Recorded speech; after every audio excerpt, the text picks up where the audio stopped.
Alright, sorry about that. Can you guys hear me now? Just let me know if you can hear me and if the stream is live. So I'm not really sure. I'm totally sorry about that. I do not know why the microphone wasn't working. That was my bad for not testing it like an idiot before I actually started streaming. I didn't even notice that OBS wasn't using the audio, which is very strange because that hasn't happened in months. I can't remember the last time that happened. Was like probably like God, 4 months ago, 5 months ago. Alright, you guys can hear. Okay. Sweet. Alright, so the stream is back. Okay, so I'm gonna have to cut that first 5 minutes. I was talking, I didn't know you guys couldn't hear. So, welcome to Box Office Addict, episode 55. This is my weekly live stream podcast where I break down the weekend numbers and have a free-form discussion with the chat and talk about random movie stuff or just life discussions and whatnot, comedy, literature. This is going to be the latest episode of Box Office Addict. I don't think I've ever done an episode after 10. I think the latest episode was around 10. This is 10:50 for me over here. I missed you too, Nicholas. I was telling that what was going on with me, and then I don't know what the hell happened. The audio is screwed up. So let me break this down. If you've been watching this show or listening to it, I guess this 54 episodes, you would know that I do this every Sunday. So on Sundays for 54 weeks, I didn't miss one. I was doing Box Office Addict. And recently in the last month, I moved to Columbus, Ohio. And I got a job, and I thought that on my job I would be able to have Sundays off or Mondays. And I told a lot of you I'd be able to do shows on Mondays or Sundays. And I certainly thought I'd still have time to make videos. I remember last month I made my Fright Night video. I did, a Mission Impossible Fallout review. Just a few things like that. And I was like, okay, yeah, I'm staying up to date. I did a couple Box Office Addicts, so I didn't make as many videos as I would like to. And I certainly didn't get to do as many live streams as I would have, but I was still able to do a couple videos a week. Well, my job's really got me screwed right now with scheduling. They had me working for 10 days straight. I was working 5 days, and then they wanted me to work another 5 days. And the problem was they switched me up on my shifts. They had me going in at 4 and staying till like 1 or 2. And now they want me to come in at 7:30 and stay till like 4 or 5. And I saw my schedule, and I thought, okay, well, I'll either do the show on Sunday or Monday, no big deal. And then I saw that I was working, because my first days were Monday and Tuesday, and then I had Wednesday, Thursday off. And I thought, okay, cool. And then they had me scheduled for Friday, straight through the next Friday, onto, like, Monday. And I went to my boss, and I said to him, hey man, I don't mind working, but you got me on like 10 days straight. And, once again, I don't mind working, but I need like a day off. Or at least I need like a half a day or something like that. So that's mainly what's been the issue. Yeah, that's been the biggest issue, well, here's the problem. Where I work, a lot of people don't show up. And a lot of people call off, and I'm not really that way. I don't call off work, and I don't show up late. I always show up early. I usually show up a half hour early. So my boss really likes me, so he's like, let's give you 10 days in a row. And I just started, and I'm just like, man, I can't. It's just made my life miserable. I'm not going to try to sugarcoat it for you guys. I worked really hard to build up this YouTube channel to get it to the 9,300 subs we have. I want to get to 10,000. I worked really hard on Box Office Addict. I mean, it hurt me that I couldn't do it on Sunday. I made 54 weekends and I missed one. I'm upset Bathory probably can't be here because of the time.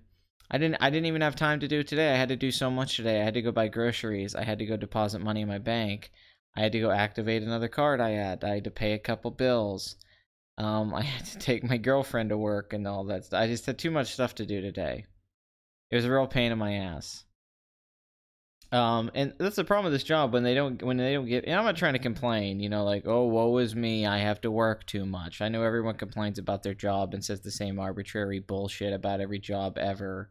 I'm not pretending that I have it any worse than anyone else or that my situation's unique somehow in the universe. But the biggest issue is just that it's not only cut into my YouTube time, which is one thing. You know, I don't have any time to edit videos because when I come home from work, I'm so tired. And I don't have any time to really go see anything or watch anything to review anything or make a video. I just have no time for editing. I don't even have 2 hours for editing. But also, it's just cut into my life entirely. I've barely been eating. I think I've lost like 6 pounds. I mean, I haven't got to work out all week. I only eat like once a day right now. It's really getting bad. I've lost my appetite for the most part. But I'm working some days. I mean, the other day I worked 12 hours straight. And I'm just tired all the time. All I wanted to do today was sleep. I come home and all I want to do is sleep. It's just tough. It's good, man. Jobs can be crap, and you have to die to self sometimes do it. We're still here when you broadcast. I know you guys aren't going anywhere, the loyal fans. I just, you know, I worked really hard on building this channel, and I don't want to kill its growth at all by not making anything for a long time. I'm just trying to figure it out. I'm trying to adjust. The first month I moved here, I didn't have my job yet. I was just, you know, living here with savings, so everything was fine. But now that I'm having to work, I thought, like, you know, most jobs I'd probably work 4 or 5 days a week, but they got me working 8, 9 days. You know, I'm working over a week.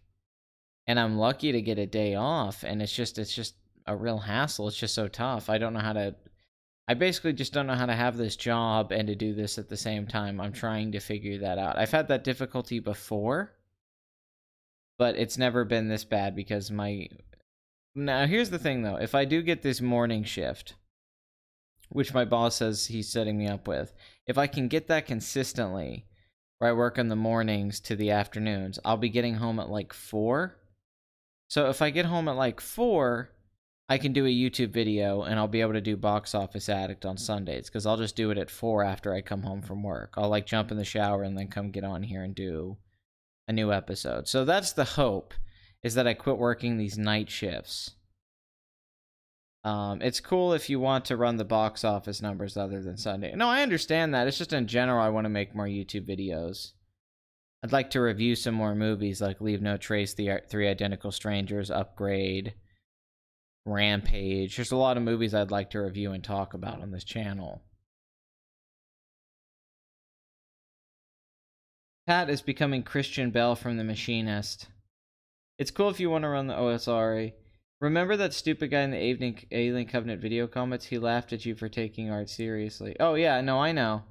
We're going to cover that guy's comments the best we can, because this is definitely not going to be a long episode of Box Office Addict, which I know I always say, but I have to be at work tomorrow at 7:30, so I need to get to bed at some point, so I cannot be doing this show as late as I would like to. Normally I would, if I didn't have to work tomorrow, I'd be doing the show till 1 or 2. I know it ain't much, but I hope this makes you feel a bit better, Pat. Thank you, Vash. Vash the Ashtray. That is a great name. It's just nice to see you do another Box Office Addict. Well, I appreciate that, Crazy. I miss doing Box Office Addict. Here's the most heartbreaking thing. When I was working on Sunday, I came home and I forgot it was Sunday, and I didn't even realize the box office was out. I was on my computer at like 4 in the morning, and I was like, oh, right, yeah. And I checked it. That's the first time in years in my life that I forgot about the box office. Yeah, I haven't checked his comments in a while, but if he was laughing about the art thing, that's really funny, because I basically started using the tactic that I talked to him in a very condescending way and told him to, like, look for Eric Romer and Louis Buñuel films, and, you know, Fassbender and all that stuff. I started bringing up a bunch of other filmmakers. Wait, Macaulay Culkin was on Joe Rogan's podcast? That sounds awesome. God, I just rewatched Collateral recently, by the way, and this film is phenomenal. It really holds up. There's an attention to detail in Collateral that is astounding from Michael Mann. The screenplay is profound while also an enthralling and entertaining thriller. Tom Cruise's performance is amazing. It's one of his top best performances, easily like top 5. Jamie Foxx is even great in that movie. The whole movie is just really damn good. Good film. I mean, Box Office Addict won't regularly be on a Tuesday. It's gonna be random. Some days it's probably gonna be on a Monday. Some days it's probably gonna be on a Thursday. Some days it's probably gonna be on a Friday. It's just gonna be random from now on. I will not be able to do it on a regular basis. I have to figure it out. So, you know, I don't know what day Box Office Addict will be on. It's gonna be random. I have not heard of that YouTube channel. I was supposed to be on Wild Smiles. I was gonna be on Wild Smiles live stream last week, and I had Tuesday off, and I was just so tired I totally forgot to get a hold of my sleep, and I was like, oh shit, man. And then I was gonna try to do it tonight, but I just couldn't do it. No, I wasn't deplatformed like Alex Jones. Alex Jones, Box Office Addict. We gotta get the box office and chuck it. It's amazing. It's so good. My boy Noel's here. Sweet. Do a Mandela Effect video on movies. Oh yeah, everyone's done that. Yeah, might as well do it. I want to see how Ben and gang are doing today. Well, I'm sure Ben isn't very happy because of those photos that leaked to his sister. So, we might have to talk about that. Every time, you know, Noel, he's like, he's the Ash Ketchum of movies. He's out there trying so hard. You know, and I guess his camera then would be his Pikachu. You guys are gonna go on an internet crusade to avenge Alex Jones. Avenge me! Please! I need it! You know, Ed, all I've been doing all week is trying to really get down Gary's voice from Pokemon. I've been talking about Pokemon a lot this week, especially Indigo League. I started my final year of grade school today. Well, good for you, Kevin. That's great. Let me see if I can bring Gary out for you guys a little bit. All right. My voice is a little strained right now. I did hear about Dave Bautista threatening to leave the MCU unless Disney rehires James Gunn. I love that they act like Disney cares. Like they have all this power. Like, dude, they have Black Panther. They don't need you guys. And I'm just talking about financially. It's like, what are the Guardians of the Galaxy? You know what they're gonna do? They'll just keep you dead in Infinity War Part 2. They'll go do some editing and be like, well, guess what? Drax is dead. For good. Like, do they realize it's like, yeah, they killed you all off. Anyway. Hey there, Ash. You got some Pokemon? Oh, you think you're a master, don't you? My uncle, Professor Oak, gave me all the best ones, Ash. No, I was at the state fair the other day, and I wanted to go challenge people to Poke battles. I said I wish I had a Pokeball with me, and I was gonna, like, hit their dogs with it and be like, you think you're a real Pokemon master? I'll take you on. Ha, you guys are really lame. You start college in 1 week, Noel. It's 1 week since Noel starts college. He's gonna fell out with no knowledge. Oh, I'm burning him. Noel could suck my dick. Okay. The hypocrisy coming from the Guardians of the Galaxy cast is insane. I know. I love how they act like it was only right-wingers and fascists who freaked out about Gunn's tweets. I know a few years ago when everyone freaked out, it wasn't just right-wingers. Now it's just Nazis is the narrative. I can only do one line that Brock does from the movie, though. I can barely do Brock's voice. I can do, she's really small, but really pretty. That's about it. Dave Bautista is being admirable to Gunn, but dumb for thinking Disney cares. Yeah, does he think he has power over Disney? They're making so much money. It's not like he's Robert Downey Jr. or something. He's not one of their top dogs. He's not even one. And I love him. I think Dave Bautista is amazing and Drax is great, but it's not like, I mean, really all they need is Chris Pratt. That's all they need. Create a Minds account before the Thought Police steal your social media outlets.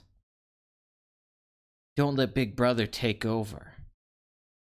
At this point, it's not even Big Brother. It's like Big Step Brother. They don't even care about you like a brother would. It's like a step brother. Like they're just trying to bang your mom that the dad married, and they hate you. Very unfortunate. All right, let's get to the box office, shall we, my friends? Let's wrap up Deadpool 2. Let's tie the fucking knot on this. Let's say we're fucking done. It just about made what the first one did internationally. 414 million to the first one's 420. 318 million domestic as opposed to the 363 million. You know, this looked like a disappointment for a while, but when it's all said and done, now when you actually look at it with the $110 million budget, the 732 million worldwide was actually a phenomenal run for Deadpool 2. Only because of the budget. Don't get me wrong, if this had been like a $165 million movie, even $150 million, I don't know if it would have looked as good, but the budget really wasn't that much higher than the first one. I mean, it definitely is higher, but it wasn't that much bigger of a budget, so all things considered, although I'm sure Ryan Reynolds got a much bigger paycheck. But all things considered, Deadpool 2 actually did great at the box office. So that's the final statement on that one. We're not going to talk about like, oh, disappointed. What are you doing, step bro? Step bro, yo, stop trying to hit on my mom, bro. I don't like it, bro. Any thoughts on Jon Favreau's Jungle's Book remake and his upcoming Lion King remake and the live-action Disney remakes in general? It's funny, I like them conceptually, I just haven't liked them in execution very much. I like the idea of a Cinderella movie by Kenneth Branagh. I just didn't find it that compelling. I like the idea of a Maleficent movie, or Sleeping Beauty in general. That movie's awful, though. Oh my god. It's got one of the worst feminist... It's got some of the worst feminist subtext I've ever seen, quite frankly. It's a sexist film towards men. I like the visuals of the Jungle Book. I think, you know, Idris Elba and Ben Kingsley are great in it, but I don't think it's as great as some people. And I really I don't think Beauty and the Beast is very good, even though I like Bill Condon and I like Dan Stevens. It's unfortunate. The one I think has a lot of potential is Mulan. I think Mulan could be like Crouching Tiger, Hidden Dragon or something. I think that you got to think about the action scenes and that story. There's just a lot you could do with Mulan. I think Mulan's very cinematic. I also think The Hunchback of Notre Dame could be, even though, you know, that's not a Disney property, but a lot of these things are. I think The Little Mermaid could be great. I certainly think Aladdin could be an entertaining movie. I mean, Aladdin's got a great structure, but there's something very hollow about them to me. And it's not like I have all this nostalgia for the Renaissance era, even though I like a lot of those movies. But I think The Lion King's going to make a lot of money. I think that's a definite billion-dollar film no matter what. I mean, if Jungle Book made $966 million, how the hell is Lion King not going to pass $1 billion? If not more, Lion King might make like $1.5 billion. So financially, I'm impressed. I think it's one of the smartest things Disney's done in years, and it shows how much they get out of their brand and how the longevity they have with that brand. But as far as enjoying the film so far, I haven't loved any of them. But that might change. Maybe I'll really like the Lion King movie. Maybe I'll really like Little Mermaid or something, or Guy Ritchie's Aladdin. Who knows? Yeah, the original Sleeping Beauty, wonderful movie. The 2003 Peter Pan movie is very good. I can't wait for a live action Song of the South. Skip-a-doo-dah, skip-a-doo. Mulan will be more of an adaptation of the folk legend rather than a straight remake of the animated movie. You say that, but you know they're going to have, like, Make a Man Out of You in that movie. You know they're going to have all that shit. They're going to say that, and then they're going to have the songs and all that. Yeah, they said that I mean, I'm not surprised they're spending $100 million on Jon Favreau's Star Wars television series. I mean, they spend $100 million on Game of Thrones. Why wouldn't they give Jon Favreau $100 million for a Star Wars show? That just makes sense. I mean, didn't Amazon they're spending like $1 billion to make Lord of the Rings or something? I mean, it's crazy. TV's just, the money's being spent now that used to be spent on movies. And more money, actually, if we're being fair. Like, per minute.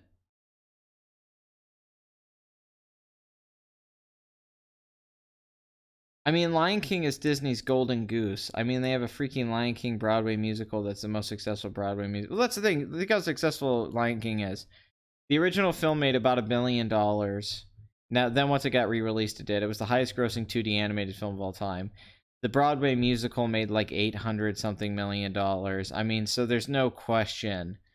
you're looking at $1 billion grosser for The Lion King. You got Beyonce, you got Donald Glover, you got James Earl Jones coming back. There's just too many factors that lead to it being extremely successful. Jon Favreau is a filmmaker, his ability to use mocap as well as he does. There's just too many things going for it. It could honestly be a bad movie and it would still make $1 billion, I think. And I don't think it's going to be a bad movie. So there's really no way. I mean, Lion King could be huge. Lion King could make $2 billion for all we know. I really think Lion King's going to be huge. I think nostalgia is going to play big on that one.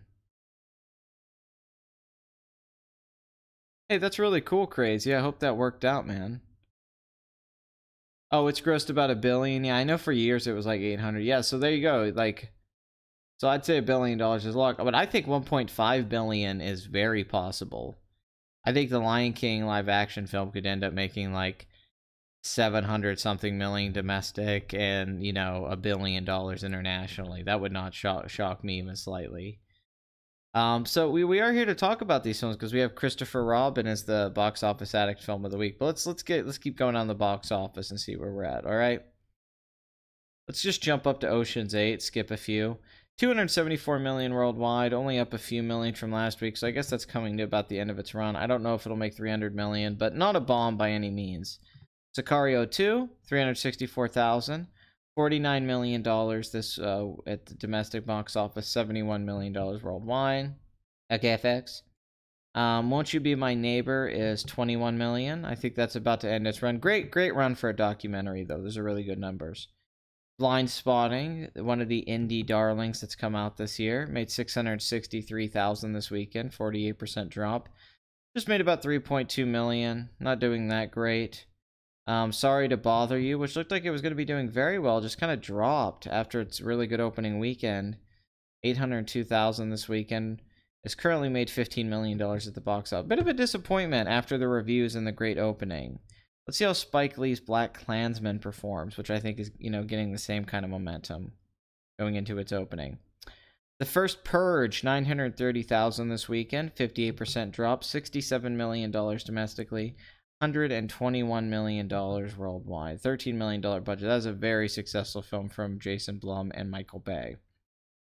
Three Identical Strangers, $1 million, $8.4 million at the box office. Very good for a documentary, especially one that's only been in 433 theaters. Skyscraper, the disappointment from The Rock, made $2.2 million, 57% drop, $64 million this weekend. Is at $279 million worldwide, mostly from China. With a $125 million budget and marketing, I don't really see this one breaking even. Even though Rampage probably is a break-even film, I would say that this film is past the point of being able to break even. I don't think it's going to be, especially with these domestic total, which, you know, don't get me wrong, this isn't as bad as it could have been. The Rock still brings in a crowd, but just a bad choice.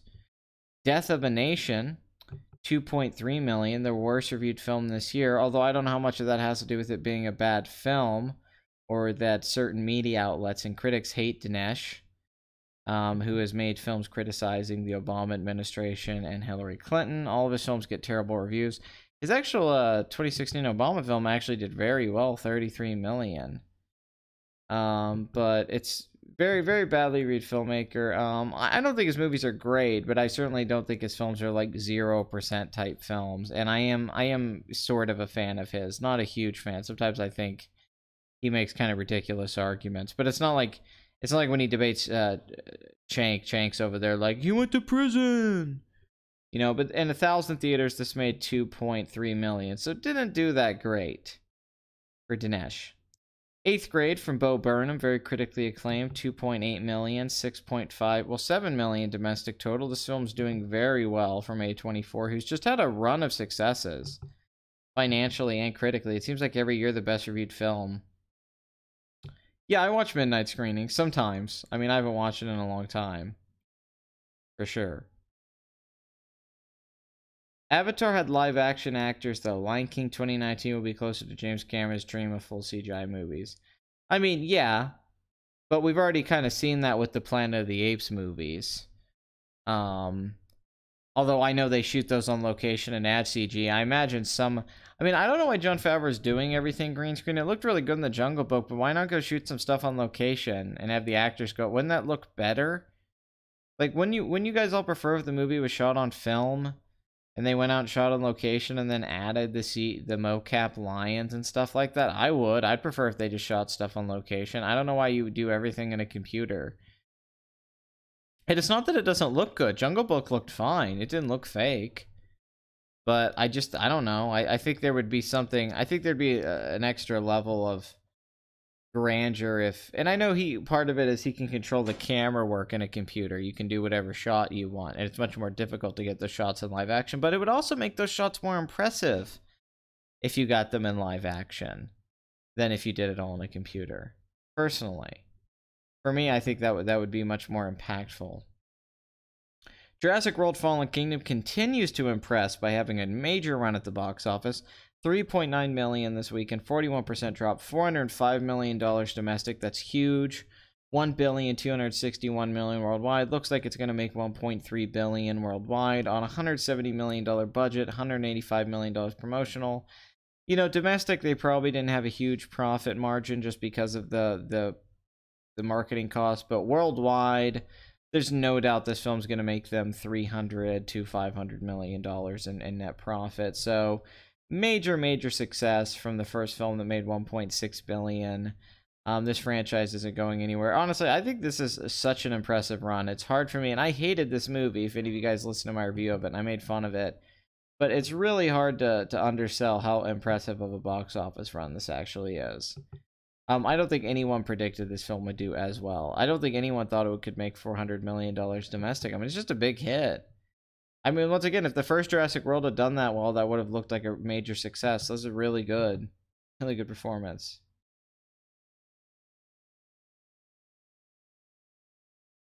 Yeah, that's probably it. They could manipulate the landscape. Yeah, you can do whatever you want. I mean, you can get angles that would be very difficult to shoot in live action, or cost a lot of money because you'd have to set up cranes and all that stuff. They're not going to necessarily have to do that. They could do some of the Ready Player One stuff.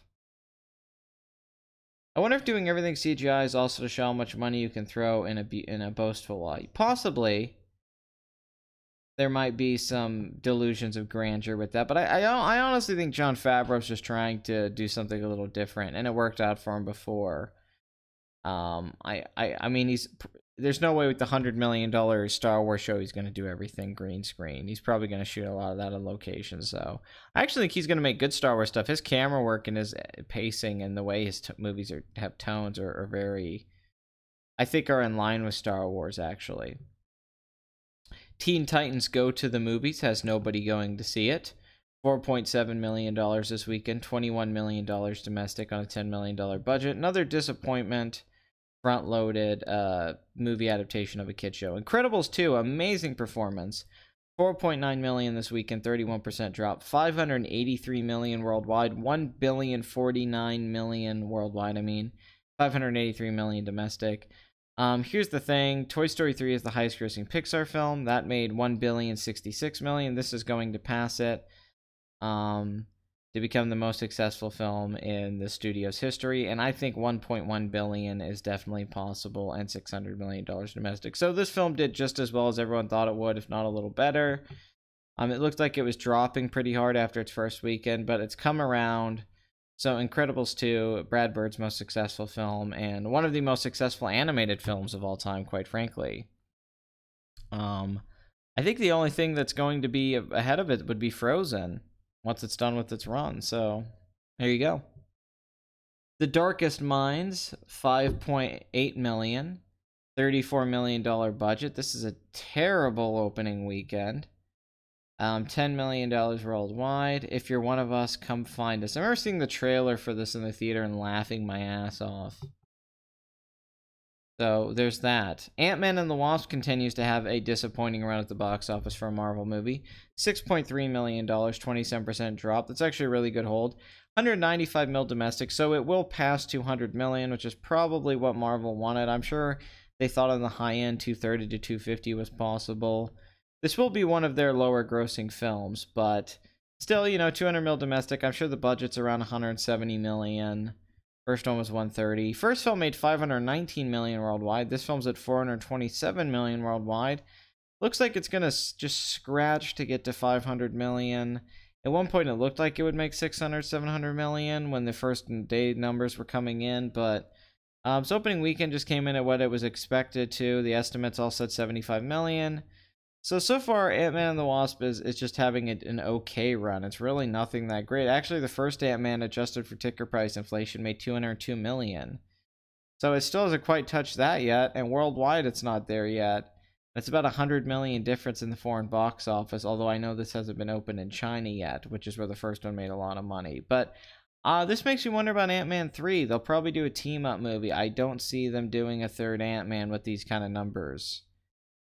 You know, you compare this to Thor and Captain America Winter Soldier and Guardians 2, and God, Doctor Strange did better than this. I mean, a lot of the films in the MCU, Spider-Man Homecoming, you know, this is just not great. For Marvel standards, this isn't bad. Like, you know, if Shazam made this kind of money, I think they'd be pretty happy. But for, you know, a Marvel film, these aren't great numbers. Well-reviewed movie. I don't think there was a lot of stakes, and I guess the hype just wasn't there. Not just the hype, I think people just aren't loving it. I'd even argue the first Ant-Man was better received, probably, overall, by audiences. It was more of a surprise. And kind of a surprise success. Like, oh, that made a lot of money. Where this is, you know, not doing any better, really. So you have to factor that in. It is a sequel. So it says that the brand hasn't grown much since the original. Hotel Transylvania 3, Summer Vacation. The disappointing third film in a disappointing franchise, despite the first film being one of my favorite Halloween movies. It's performing great at the box office, as expected, because this franchise is huge, although I think the Summer Vacation idea is ridiculous. $8 million this weekend, 34% drop, 136 mil domestic, $339 million worldwide. If we go look at the first film made $148 million domestic, $358 million worldwide. The second film, of course, one of Adam Sandler's most successful films, $169 million domestic, $473 million worldwide, from the great Genndy Tartakovsky, creator of Dexter's Laboratory, Samurai Jack, and a bunch of stuff. But yeah, $339 million worldwide, $80 million budget, like the other two films, really. So this is a very, very successful movie. $400 million worldwide is not out of the question at all. It should be able to pass the first film's box office. But I don't know if it'll quite reach the second film's $473 million, but it doesn't have to. We'll probably get Hotel Transylvania 4. Equalizer 2, $8.7 million, 37% drop, $79 million domestic on a $62 million budget. Well, $80 million domestic. I don't think it'll make that $101 million the first film made, even though it had a better opening weekend, $36 million. That was actually a great opening weekend. First film's opening weekend was $34 million from Anton Fuqua, the director of Training Day. $88 million worldwide. First film made about $200 million, so they still have a ways to go, I think, to make a profit off this film. Mamma Mia, here we go again. $9 million at the box office. 40% drop, $91 million on a $75 million budget. Continues to perform well below the first film's domestic run, which was very impressive, but worldwide doing very well. $143 million foreign, $236 million worldwide. Should be able to make $400 million worldwide at the way it's going, if not more. The first film, of course, is the highest grossing musical of all time, $609 million worldwide. Obviously, no ticket price inflation was considered in that, because something like My Fair Lady or Mary Poppins and all that made more money. But worldwide, doing very well. Just gonna have a very, a slightly disappointing domestic performance of $100 million. The Spy Who Dumped Me continues the trend of comedies not opening well at the box office over the last several years. We've actually had very few comedy hits. People seem to not be talking about this. There hasn't been, for the most part, there hasn't been in a lot of years like a Ted or a 22 Jump Street in a while. Or a Hangover. For a few years, their comedies were still doing really well, but over the last 2 or 3 years, most comedies have it. You get a random breakout hit like Bad Moms. But for the most part, we've had a lot of bombs or disappointments. On a $40 million budget, $12 million opening weekend. And I just don't think Kate McKinnon's become this thing they want her to. I think she's very popular in Saturday Night Live for people who like the current run of Saturday Night Live. But you got to think, that many people still don't watch SNL. It's not like 20 million people tune in every Saturday to watch SNL. I don't think she's this movie star they want to turn her into. I think Mila Kunis has a career, but it's off and on depending on the movie she's in, and it's probably not as good as it was a few years ago. I think it was a dumb idea for a movie. I mean, this is just Paul Feig's Spy in a lot of ways. That movie was made a few years ago and was successful.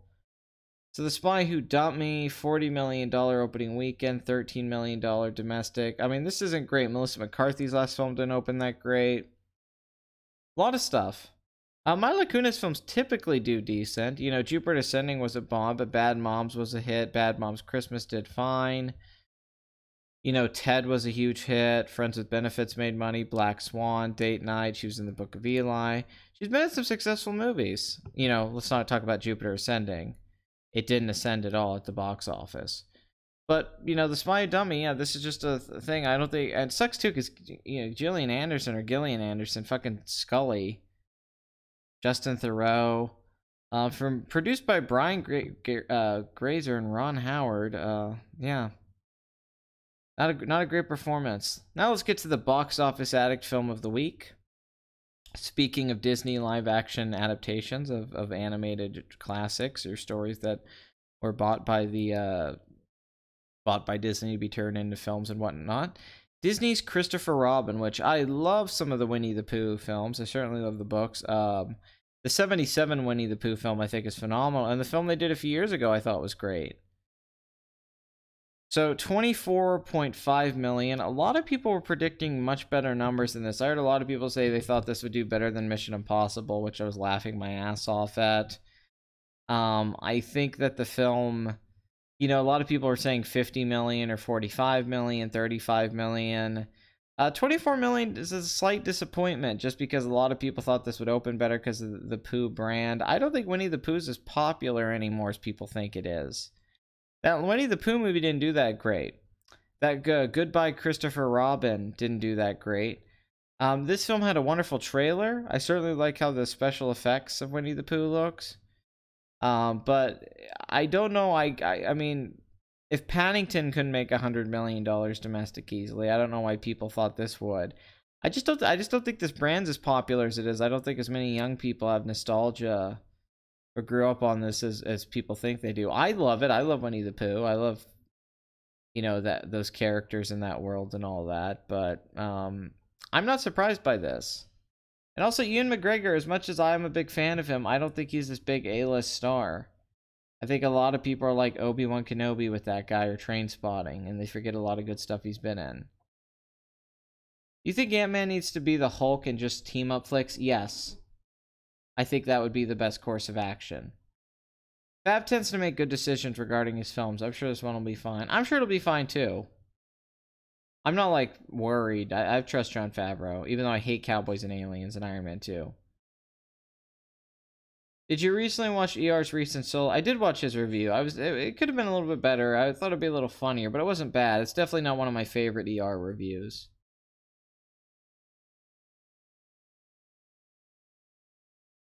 Winnie the Pooh, for some reason, depresses me. Well, it's got a melancholy to it, inherently. I mean, that's part of Winnie the Pooh, is that it's about growing up and losing a lot of the essence of your childhood.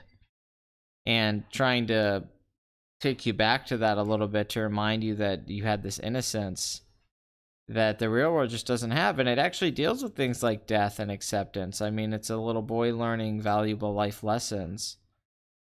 Through these things that he's imagined. They're not really there, and we kind of know that as an audience. Even when I was young, you're implicit with this. You understand that that's the context of what's going on. Sort of like Barney in a sense, when, you know, the kids would go get the stuffed animal Barney, and then he would come alive, and then at the end he would wink at you. But there was always this idea like they weren't talking down to you. They were letting you know that this is what it was, and it was communicating something new that was very important for you to learn that you didn't quite get maybe when you were really little. Let's say you're like 5. But as time goes on and you go back and you look at the Winnie the Pooh films and the stories, it's clearly a father trying to write stories for his son, using his son's imagination and worldview, and he's trying to teach his son lessons that are very elegant little pieces of wisdom to be able to deal with sometimes the disappointment and nothingness that life can really be. But it is sad. It is depressing, honestly. Yeah, it did have, but you know, you got to put that on him a little bit too, that he was even part of a mess of a production. I did watch the Clone Wars show. Yes, not all of it, but I did watch it. Choose life, choose honey, choose Heffalumps, choose Mr. Sanders, choose Pooh Sticks, choose Piglet. That would be fucking hilarious. Robert Carlyle's in it. I'd love if Robert Carlyle was in this movie. He was Winnie the Pooh. He's swearing at him. Oh my god, that's funny shit. Anyway, Disney's Christopher Robin. Christopher Robin? $24.5 million, $32 million worldwide. I don't know what the budget for this film is. Do you guys know? Oh, Tom McCarthy worked on the screenplay. Of course, the writer-director of Spotlight, which won Best Picture. Worked on $1 Million Arm with John Hamm. Win-Win, very critically acclaimed film. Up, The Visitor, The Station Agent with Peter Dinklage. All these are very acclaimed films. He really only made one film that wasn't well reviewed, the Adam Sandler film. I think he worked on that. Yes, he did, The Cobbler or whatever for Netflix. That's why it's not on here. That's his only badly reviewed film. Very critically acclaimed director. Also an actor. He's the guy that plays Dr. Bob in Meet the Parents. He's been an actor for a long time, but a very talented writer and director. I really like The Visitor and The Station Agent a lot. I think Win-Win's very good. Very talented guy. You know, and he did make, I mean, I don't love Spotlight, but it's one of the most critically acclaimed films of the last few years, so he's very successful. Tom McCarthy. I did not know he was on that. I didn't know Mark Forster directed this, the director of Finding Neverland, of course. Monsters Ball, Stay, Stranger Than Fiction, The Kite Runner, Quantum of Solace, Machine Gun Preacher, World War Z, All I See You. Some movies I like here. I like parts of World War Z. I like a lot of Stranger Than Fiction. I really like Finding Neverland and Monsters Ball, but probably a good choice. They probably based this off the Finding Neverland thing, I'm assuming. Kind of a weird director, though. He kind of goes from these like different genres and they don't always stick. He's never really... I like his style as a filmmaker, but I've never really been able to place the guy of the kind of filmmaker he is or what kind of movies he likes to make. But he's very workmanlike, I guess, in that sense. For Ewan McGregor, this is one of his better performances in a while. I mean, I know he's in Beauty and the Beast doing a voice, but it wasn't like he was at the front of the show. That Trainspotting 2 had a disappointing run.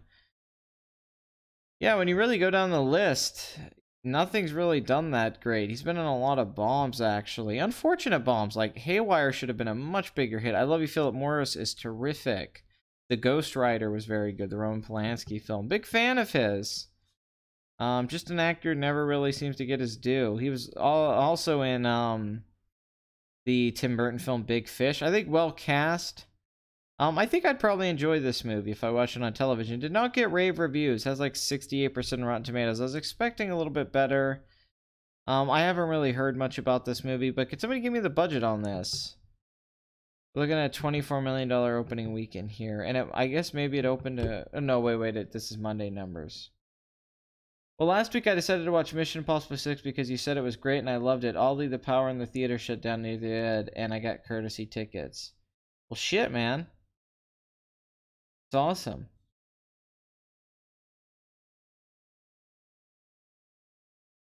Oh, yeah, the Tigger movie. $75 million. Well, that makes sense because of the CGI.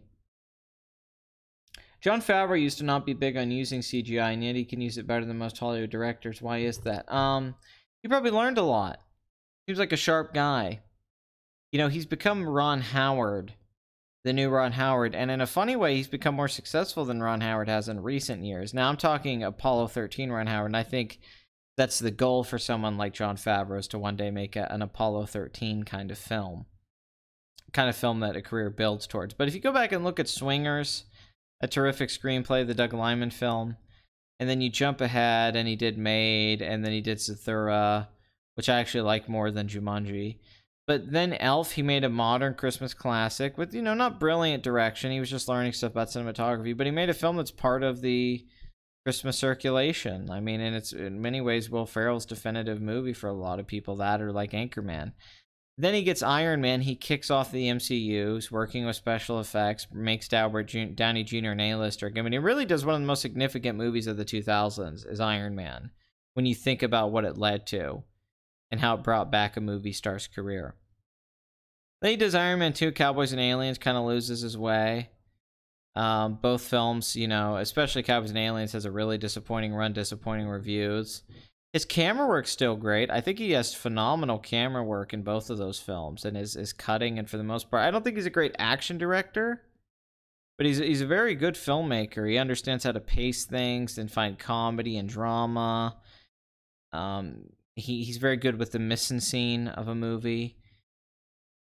For the most part, I just think Jon Favreau's a very solid filmmaker. He knows how to make a movie. Very, very impressive. He's got a lot of qualities that are very surprising that you wouldn't think he would have had in his early career. He's like, you know, just very talented writer and a good actor, good supporting actor, character actor. But you would never think that, yeah, he would end up becoming this very good Hollywood director. I think he just did his homework. I think he probably spent his time learning about it and researching it, and spending time with people who knew what they were doing, and hired good staff and learned how to do it.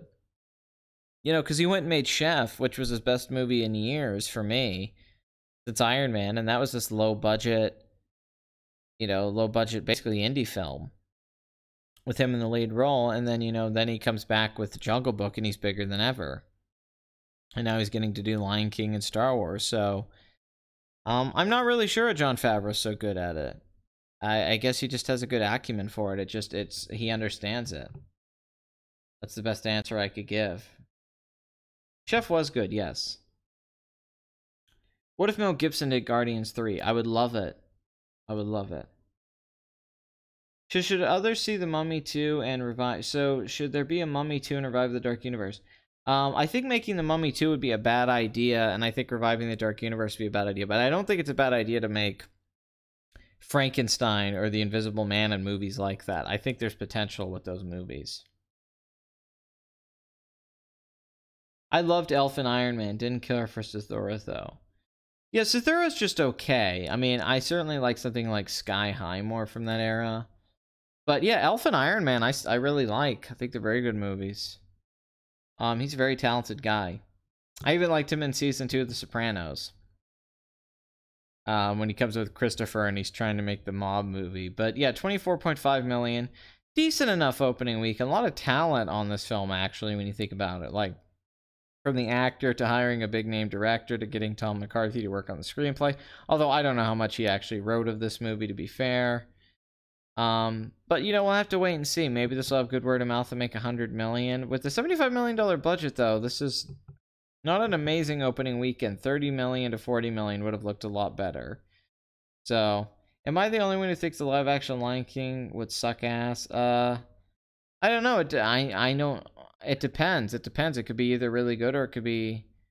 I certainly can see how the Lion King could be a good movie in live action with good CGI and, you know, action scenes. There's certainly an epic quality to the Lion King. I'd also like to see stuff fleshed out more. One of my biggest issues with the Lion King and a lot of films from the Renaissance was how short they were. You know, one of the big reasons I'm a Miyazaki fan, and this isn't true for all of his films, you know, Porco Rosso isn't a long movie, but it doesn't need to be. Kiki's Delivery Service. Some films in the Disney Renaissance, I think, get shortchanged. I think there was this idea that animated films couldn't be longer than 75 to 85 minutes. And some of the films I think could have been better, and Lion King's one of them. Lion King, I think, would be a better film at like 105 to 2 hours instead of being like a 90-minute long movie, which it is. I think Aladdin could benefit from being a little bit longer. I think The Little Mermaid could benefit from being a little bit... As animated films, they could have benefited from it. You know, Princess Mononoke and Spirited Away and all that stuff. Nausicaa shows you can make a 2-hour film. Castle in the Sky. There was this weird thing with Disney for so long where they wouldn't let the movies be 2 hours. Then Brad Bird changed that a little bit. He started making 2-hour animated films. The Incredibles, Ratatouille were both about 2 hours. Although my favorite film of his, funny enough, is The Iron Giant, which is 85 minutes. But my hope is that at least what the Lion King movie can do is actually fix a lot of the issues I have with the Lion King animated film, which is Simba and his character development, and how rushed all the character development is, and the arcs in that film, and fleshing out some more backstory and getting more time with Mufasa and Scar. I would like a lot more of that in general.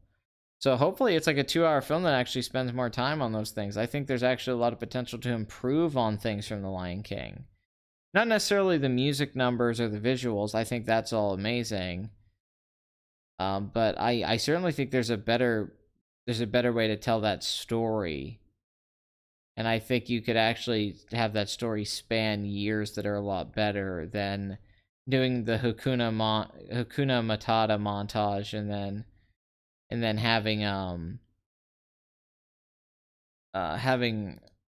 what is it, Nala? Yeah, having her show up and just Can You Feel the Love Tonight and her and Simba go up. It just all that stuff. That stuff could be fleshed out more. You could spend more time with that stuff. Ethan Ralph made the suggestion, so I'm spreading the idea of Gibsons for Guardians. Hey Pat, any thoughts on Philly SJW's protesting and refusing to serve breakfast to Candace Owens? I didn't know about that, to be honest with you, but that's ridiculous that they're not going to serve her breakfast. What a dick move.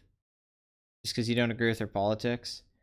Simba just should have had a different voice actor than Matthew Broderick. I disagree. I think there's so many problems with Simba, but that's just me. I really don't like Simba. How would you do the plot of the Lion King remake? I mean, I'd pretty much just do the Lion King. I would just fix things. I would make Simba's character more likable. I wouldn't have Kid Simba be a little fucking jerk that's annoying. And then have his transition into adulthood and him being a coward and lacking agency. I would fix a lot of that. I would make Simba a very brave, likable, fun, interesting character at the beginning. And then develop him into a much more charismatic adult Simba. I would also show more of Scar destroying, you know, the land around them, and more politics with him and Mufasa and family. I would certainly flesh out characters like Nala more. I would flesh out Rafiki would be in it a lot more. I think that he's in the movie way too little. I think he's phenomenal. Basically a lot of that. I think you would take individual ideas in Lion King and flesh them out more. Have more time with Mufasa and Scar. Have more. Honestly, the whole first half, I would just make it about Mufasa and Scar. I'd make like the first 45 minutes about them. And then, you know, kill Mufasa. And then the second half of the hour, you know, about an hour and let's say 10 minutes or so, I would focus on Simba running off and growing up and having to come back in the last act, you know. But I would treat it as an epic, told in very epic parts, with long extended parts, you know. The Mufasa Scar thing I would really, really go into. Maybe, you know, and really have, and in general, just make Simba have it more agency. What's going on when he leaves and now he gets tricked by Scar make a lot more sense. Have Timon and Pumbaa not just be that he rids into two stoners who just basically make him turn into a hippie for a while. I just think a lot of stuff. I love Ferris Bueller. That was always weird casting to me. Yeah, the entire career of Matthew Broderick in the 90s outside of elections that way. It's kind of disappointing. Jonathan Taylor Thomas was Cub Simba. Wonder what happened to him. Yeah, girls all liked him back then. I remember he was very popular with the ladies. Well, I have ignored the Disney remake thus far. I might see Lion King remake as a way to celebrate my expected graduation, since I remember watching Lion King since toddlerhood. I don't know what happened to Jonathan Taylor Thomas, to be honest with you. I have no fucking idea where that guy's at. I really don't. Mission Impossible Fallout had a terrific second weekend of 35.3 million. That's the best of the franchise, obviously not adjusted for ticket price inflation. This is better than Rogue Nation's second weekend, which they have listed here was... Well, we have to go look, actually. Thank you for inconvenience. Man, every Mission Impossible poster, Tom Cruise's head. Tom Cruise's head of fire around and leaning forward. Look, they're looking at each other. There's 2 Mission Impossible with fire looking at Icy City Mission Impossible 3. They're staring each other down. Then 4, we get like, I'm in the center with the team. Then 5, we get the head, Tom Cruise head leaning. And then kind of the team thing here again. And then, of course, we have the Fallout poster, which is probably, honestly, the best looking one out of the group. For being fair. I don't know. That's so funny. It's a bunch of posters of dude looking at each other. Hey, look. What's up? In this one, I have sunglasses on. Isn't that cool? So the second weekend for that film was 28 million, which is the thing to compare this the most to because it's a direct sequel, same director, Christopher McQuarrie, and all that. The opening weekend was slightly better. It was about the same when you adjust it. But yeah, now things are looking really good. $129 million domestic. That's, of course, obviously because it had some money made on Monday. $178 million budget. Had a great weekend at the international box office. $334 million worldwide. So we're looking at, right now, a very successful film. It looks like $600 million is definitely going to happen at this current trajectory, and we're looking at $200 million domestic if it can stay where it's going right now. So I'm very happy about this. You know, the idea was if it really broke out that the film could make like $250 million domestically and $800 million worldwide, but it doesn't look like that's going to happen. But $600 to $700 million looks like it certainly could happen. At least $650 million and $200 million domestic. Now, adjusted for ticker price inflation, that would still be the lowest of the franchise outside of, I think, 3. But overall, this film should break even and still make some profit, so Mission Impossible 7 is definitely likely at this point. The ending to MI6 fucking sucks my dick. Huh. They do have good holdovers. Mission Impossible 6 did do action scenes properly. Yes, it did. Did Christopher McQuarrie save and revive the Dark Universe? Maybe. Maybe. I mean, deep in Shakespearean, everyone said Black Panther was that when it wasn't, so who knows. But let's go down the Tom Cruise Mission Impossible franchise and see where we're at. Now, adjusted for ticket price inflation, the first two films both made over $370 million. That's huge. That's the closest this franchise ever got to like being a billion-dollar franchise. Ghost Protocol 246, Rogue Nation 219, 3 189. So this will be, I don't think this will reach the 219 of Rogue Nation or the 246 certainly of Ghost Protocol, but overall very successful. I think kind of the third film in the new trilogy, I would call it, starting with Ghost Protocol. Of course, Henry Cavill, this is the biggest success for him in a while. Simon Pegg, you know, Rebecca Ferguson, who should just be a movie star. Alec Baldwin, who really doesn't star in very much, but actually is a very successful actor. Yeah, so $61 million opening weekend. It was questionable because that was a slightly disappointing opening. A lot of people thought it'd be 65 to 70. How good the word of mouth was. Maybe this film was too serious. It wasn't as fun for some people. It's more like a Chris Nolan film, or like a Skyfall-esque film instead of being what a lot of people liked about Ghost Protocol and Brad Bird's direction. But the opening weekend was decent, but the second weekend really solidifies that it does have good word of mouth. That A Cinema score seems to be true. And like I said, if it could stay this way, 200 mil domestic seems like a lock, and I'd say 400 to 450 million foreign is definitely going to happen. So once again, we're gonna have a Mission Impossible film that makes over 600 million. I honestly, this franchise, I wish it could make $1 billion and do like Fast and the Furious numbers, but there's just a certain stigma about Tom Cruise, and I think I don't know what it is. It's definitely not the international box office, although these films make about 500 million foreign. I do think they should probably make 600 million at this point, but I don't know. I don't know why Mission Impossible hasn't been able to break out and become one of the billion-dollar franchises. Everything else has. Solo, a Star Wars story, is at 391 million. Still can't make 400 million domestic, although it did make a little bit more money than Ant-Man domestically. So at 400 million worldwide, I said domestic. I gotta stop fucking that up. I keep saying domestic and worldwide opposite. I haven't done this in a while, people. I'm rusty. I'm goddamn rusty. Alright, I think that covers everything. Leave No Trace, the very critically acclaimed film from the director of Winter's Bone.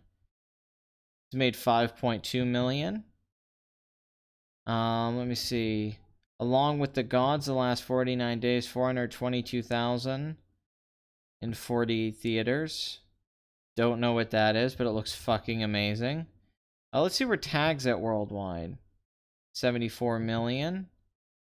And let's see. Uncle Drew is at 41 mil. Let's see if that's added any more money. Not really. Uncle Drew had a disappointing run. I definitely thought that'd make 60, 70 million. See if Hereditary's past 80 million. Nope, right at 79 million. Still A24's most successful film worldwide. Passing Moonlight and Lady Bird. Black Panther finally was able to cross 700 million domestic. Disney pushed it on this final weekend here, which I knew they would. They had to let that 700 million happen. So it's one of few films to ever reach that goal, and of course it had the wrap-up of Worldwide a long time ago, 1,346 million, which puts her right below Age of Ultron. So it would go Infinity War, First Avengers, Age of Ultron, Black Panther, when it comes to financially with Marvel, but already easily one of the most profitable, successful films of the year. It came out of the, just hit the ground running. Which, Ant-Man's slightly disappointing performance is really not that big of a deal considering just how well Infinity War and Black Panther did. I mean, look at Infinity War's numbers. 678 mil domestic, amazing. But that 2,045 million worldwide is really what sells it. That international total, which the Avenger films have always done well internationally. They've always made like over 800 million. But 1.3 billion, almost 1.4 billion just internationally. I mean, it's pretty much the entire worldwide total of Jurassic World 2, just to give you context.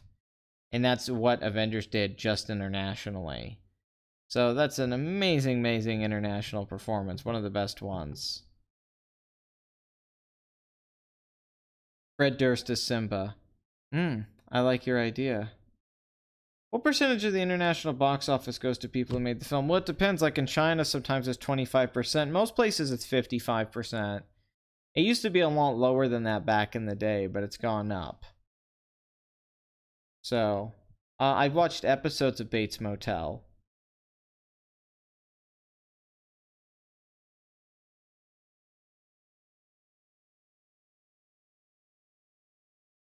Why'd you have to make this so fucking complicated? Henry Cavill. How would Rain Man 2 go along? Me and Blood Money actually talked about this. Was that the... Yeah, Way of the Gun's awesome. And Usual Suspects. I would say that Dustin Hoffman's character would be old and dying, and Tom Cruise's character has changed his life completely after the end of the first film. And he's been able to take care of his brother Ray a few years later, that he's actually watching him and taking care of him. He's old. Maybe they go on a road trip again, or it's them living together, but it'd basically be Dustin Hoffman's Rain Man character dying. While Tom Cruise in his 50s now, I guess, but in the movie he'd probably be in his late 40s. Dealing with the decisions he's made in his life, good and bad, and what he's tried to do. And I actually think Rain Man 2 has a lot of potential. I think you could have them... I think you could actually take a lot of structural stuff from the original movie and keep a lot of it, but just kind of push the years on it, make the characters older. Because originally that role in Rain Man was supposed to be for someone in their 50s. Tom Cruise's role was supposed to be for somebody older. They wanted, which makes sense when you think about how old Dustin Hoffman was. They wanted the brother to be, around the same age as Dustin Hoffman at the time. They wanted a guy in his 40s or 50s. But instead, they went with Tom Cruise, who was, like, at the time, like, 25, 26, and it's one of his best performances. He's phenomenal in Rain Man. It's really his movie as far as I'm concerned. But, I think you could definitely do something with it. Pillow over the face. Oh my god, that's a great idea. He kills his brother. Oh, I love it. Any updates on your films? No. I mean, me and Blood Money are currently working on a screenplay for something. He's gonna come out here at some point. We're gonna write some stuff. I haven't done anything, basically. Just been working, man. Working every day. And, trying to pay the bills and stay ahead. I had to go get groceries done. It's a hassle. Paying bills is really rough. Got my electric bill this week. Got my internet. Got, gas. All that stuff. The rent. Have to get gas for your car. Just all that stuff, it adds up. Just been stressing out. Had some fun, went to the fair, saw the pigs race. Always like a good old pig race. You know, been gone to the movies a few times, gone out a few times. Had a good, really like living here. It's just don't get a lot of free time. Blood Money is not Kylo. No, Blood Money is my friend who is one of the moderators of this chat. He's not here right now though. Neither is the Great Bathory, who I really hate that couldn't be here, but I know it's just because it's too late for her. We will miss Bathory. It's not Box Office Addict's never the same when Bathory's not here, as far as I'm concerned. But we are very lucky to have Null back, who's been on absence for quite a while. And I don't appreciate it, Null. I don't appreciate it one goddamn bit. Man, I'm so gonna watch that Macaulay Culkin thing. Okay, give me 1 second here. I gotta go look for some comments. Falling Down 2. Yeah. He goes on a, well, I don't know what you're supposed to do with Michael Douglas' character after the ending of the original Falling Down. I don't think there's many places you go. Will you sing Hallelujah for 20? Of course I will. I'll sing anything for $20, $30. That's a weird song for me to sing. I don't know why you pick that one. We have so many entertaining songs we could sing. How do you feel about Rian Johnson's execution? The sooner the better, which is hilarious. Shit.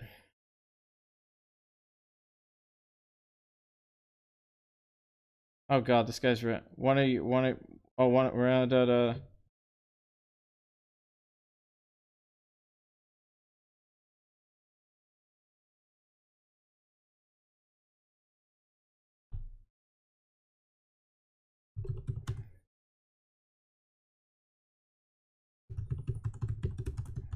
sorry, I'm writing back to someone.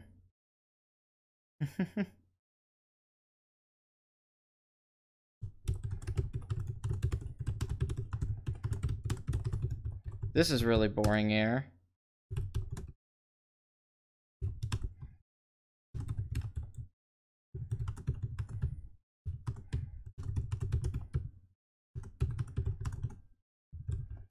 Okay, here we go. So, let's get to this guy's comments on my Alien Covenant video, which a lot of people subscribe to this channel for. Hey, Noel. I mean, overseeing it. I mean, dude, I'll sing what you want me to sing. You know. I'll sing whatever you want me to sing, I'm just saying. That's a very weird song, the Register. Okay, so. Oh, look, more entitled childish men who think they own creative works of other people. How funny and stupid. Now, this whole thing started with me talking about this guy on Twitter. So I wrote back, and if you know my Alien Covenant video, I talked about the movie. I go, so you can't criticize something without being entitled to the property. I know I don't own the rights to the Alien franchise. This is the comment of the week, which is a series I used to do. Nope. Not when you do it with the intention to influence others' opinions on it as well. You didn't make this video just to share your feelings. Now, I said that literally makes no sense and is completely wrong. The reason this doesn't make any sense is that there's this assumption that I think that I'm going to influence people's opinions by making a video. And I pointed this out, that when I make a video, I don't know how many people are going to watch it. I hated the movie, and people ended up watching it. I have zero influence on people, and you acting like I do is comical, which is true. This always happens on YouTube. You're responsible for your comments. You're responsible for what happens. Now, I didn't know the Alien Covenant video would get 65,000 hits. And so many people be positive about it. It just happened. Thank you, Noel. You don't treat me like a whore like Darkwing. If it's replying to the angry comment, it'll probably just reply and pretend to be tough and all. Oh, it's hilarious. Yeah, I did hear that about Mumkey. Who would you fuck up the shitter? Durston Kuntz or Lauren Southern. At this point, Lauren Southern, but a few years ago, probably Kirsten Dunst. But yeah, Lauren Southern. Anyway, hated a movie because it wasn't what you want it to be, even when you have no say, no investment or effort put into production. So apparently you cannot hate or love something without being invested in it, the production, or putting no effort into it. Now, this is my problem. People say that they have a problem with you hating something. They love something. This guy, Morgan K, loves Alien Covenant. Now, why is he not allowed to love something, but I'm supposed to hate it? But I can't hate it. That's like being like, I love this song. Oh, I hate this song. Oh, you hate this song? Did you write the song? That's a really bad argument. Which makes me think that this person is probably a teenager, and was impressed by the pretension and the pretty visuals, is what I think of people who most of the time like Alien Covenant, and is upset that somebody made a video that was done with hyperbole and comedy. I did this in my early YouTube career, and I kind of did things differently, but anyway, dislike, disagree, or even being indifferent is a thing. Hate is quite another, and the word itself speaks of emotional involvement and entitlement. Now, so if you hate something, you have an emotional involvement and entitlement. This is also not really true, but also what's wrong with having an emotional involvement at the Alien franchise and an Alien sequel? Am I not allowed to have an emotional involvement with the film and art, which is inherently emotional? Confusing. Also, being emotionally involved in something you're quite ignorant, the Alien franchise, is pretty stupid. Now, he never pointed out any way the hell I was ignorant with the Alien franchise. I thought I was pretty well versed in the Alien franchise, but apparently I was ignorant to it. I don't know what specifically he was talking about, though. He never went into that. Please don't take offense. It's just an honest, direct opinion. Not saying you are stupid, but the wording or behavior you choose to portray is. Oh boy. Isn't it great when people say that kind of stuff when they're doing it themselves? It's like, really? Yeah, I'm stupid about the Alien franchise. Please don't take offense. Which, I didn't take offense to that. I just thought it was a dumb thing to say, that whole thing. I'm not saying you're stupid, but your wording or behavior. My behavior? Ridley Scott's first Alien movie is a masterpiece because he made the movie in very technical and strict terms, which is a very shallow way to describe why Alien's a masterpiece. That's actually far from the truth why Alien's a masterpiece. There's many reasons Alien's a masterpiece. It's not just because it was made in very technical and strict terms, which is just a broad way to describe something about a movie you like. The movie was made in a beautiful way, basically. The story and creature coming out as this amazing pulp culture icon was an unexpected plus. Wow, thank you for giving me like a Wikipedia article on Alien. This is very by the numbers. But Predator managed to do the same, as there are not a single Predator movie with proper adult and masterpiece quality. In fact, it is because of the Predator franchise that the Alien franchise diluted and lost value. Being compared to one another by critics was just a heavy blow on Ridley. He hated it. Okay. What does that have to do with me not liking Alien Covenant? This is all irrelevant. The amount of low-quality B-movie productions that managed to do what Alien did in its time is damn offensive.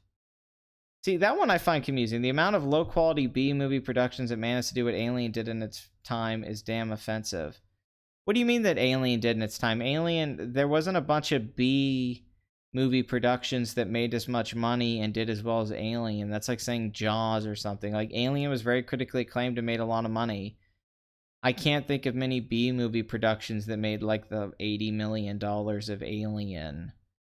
And what? I don't, what are you talking about? Like Frank Henenlotter films? Those are great. The other Alien movies, he had no say in them besides a couple of details. Now, I guess he's talking about the Alien sequels in a sense, or the B-movie productions, but again, it's very poorly worded, and I don't know what it has to do with what my video was about. Prometheus and Covenant, same thing. He focused much more on technical aspects than the story, but still, he wanted to say something with the story rather than just show you. How did you put it? Cool shit? Yeah, I'd like to see cool shit in a movie. Alien was filled with cool shit. Remember the flamethrower? Tom Skerritt going through there? Remember the lights going off and on with Ripley at the end? Remember shooting the alien out of the cockpit? Remember the scene with Ash shoving the magazine down Ripley's mouth? Remember the egg scene? That's cool shit, dude.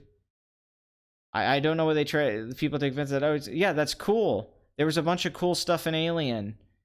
It's not just this slow, boring, serious science fiction film. It's very entertaining, and it's got a lot of stuff in it that's really cool. Ridley Scott is not the kind of director who makes dude bro movies and shows you cool shit. Go to Michael Bay for that crap.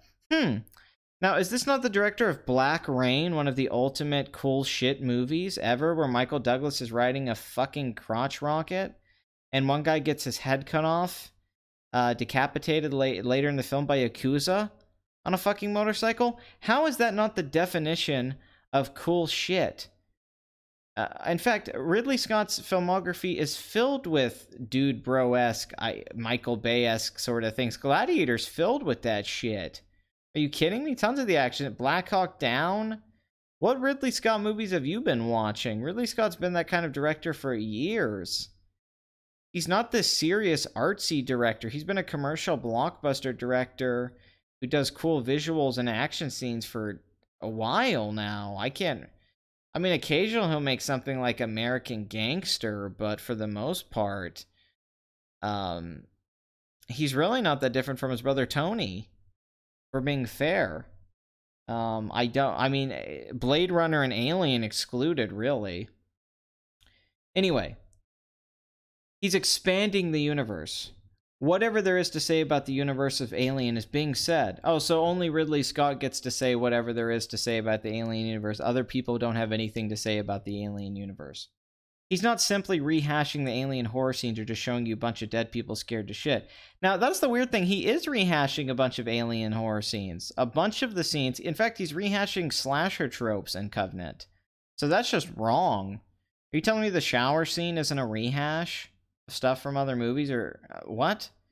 He's expressing religion, ideologies, human struggle, human wants, questions that we, as real humans, have been answered in the way he believes that could be answered through the franchise.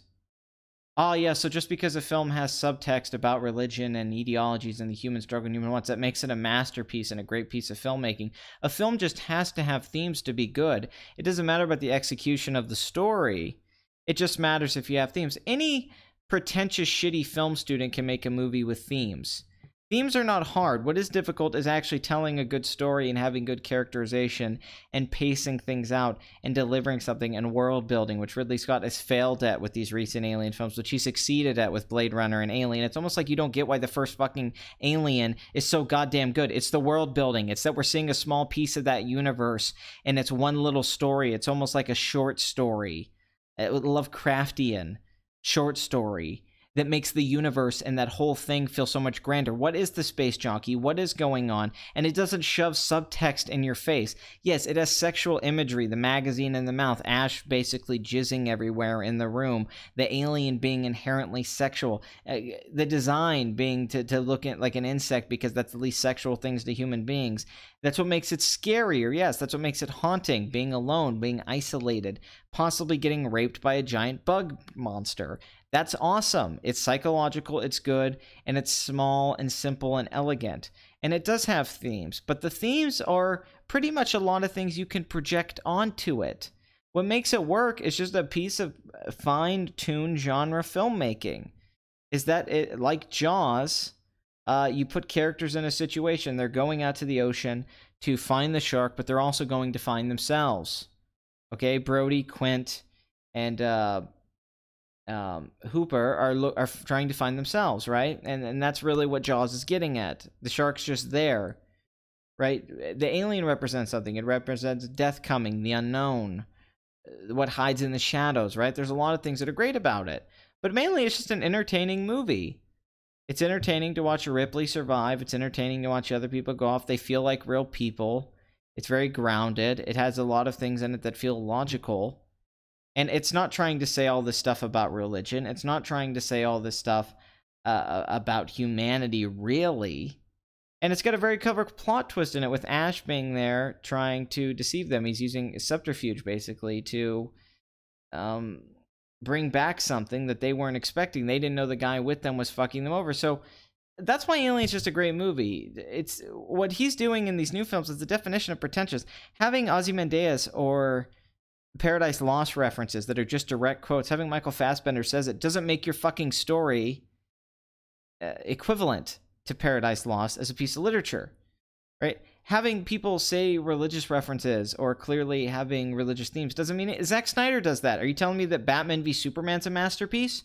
Are you telling me that Man of Steel is a masterpiece because Zack Snyder does that stuff?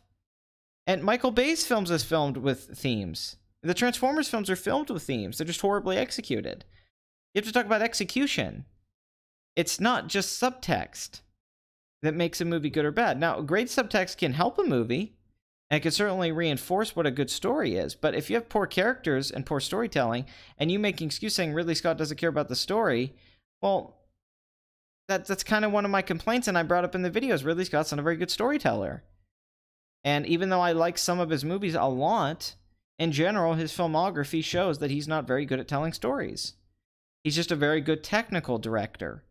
He's basically a glorified cinematographer, music video director in a lot of ways, who got some good screenplays that he didn't write the majority of. People could say he didn't write most of Blade Runner, and he didn't write most of fucking Alien.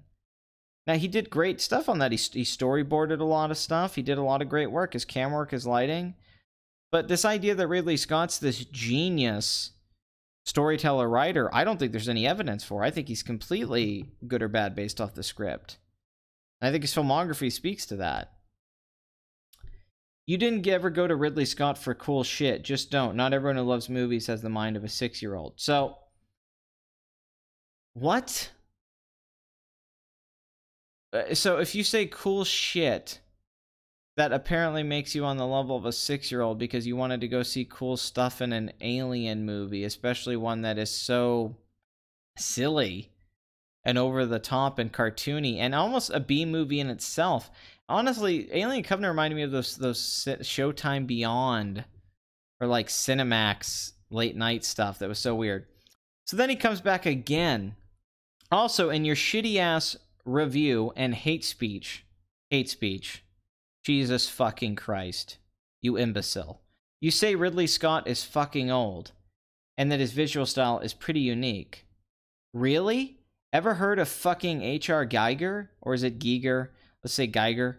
The maker and designer for basically everything to do with the visuals of the Alien franchise? Actually, you are completely wrong in that, Mr. Expert in the Alien franchise. He designed the Alien and the sets and a lot of the background visuals for the Alien film. The first one, he had very little to do. He had nothing to do with Aliens, and Aliens doesn't even look like his stuff. That was Stan Winston. Ridley Scott did a lot of the stuff for the ships and the outfits and a lot of that stuff. Ridley Scott storyboarded and designed most of the space stuff. The technology is pretty much Ridley Scott for the most part. A lot of the stuff that Geiger did was the space jockey and the xenomorph. Now, to be fair, yes, he did great on that, but I mention him in the video. I say specifically in the video, I bring him up. Slow day if Pat is reading YouTube comments on his video. H.R. Geezer. Oh, that's funny. I know this seems like a random thing to go off of, but a lot of people wanted me to do this. So I apologize if you guys aren't interested in this. I used to do this, though, comments of the week, but this is crazy. Pat, when you go on these awesome rants on why certain movies or filmmakers are so great, I don't know specifically what you mean, Pat, when you go on these awesome rants about what these filmmakers. Are you just saying you like that you like when I do that? So, okay, so here's a few problems with this comment. Let's just break this down, all right? Ridley Scott's visual style is pretty unique. I'd say that the only guys you can really compare him to on some levels are Andrei Tarkovsky and Stanley Kubrick.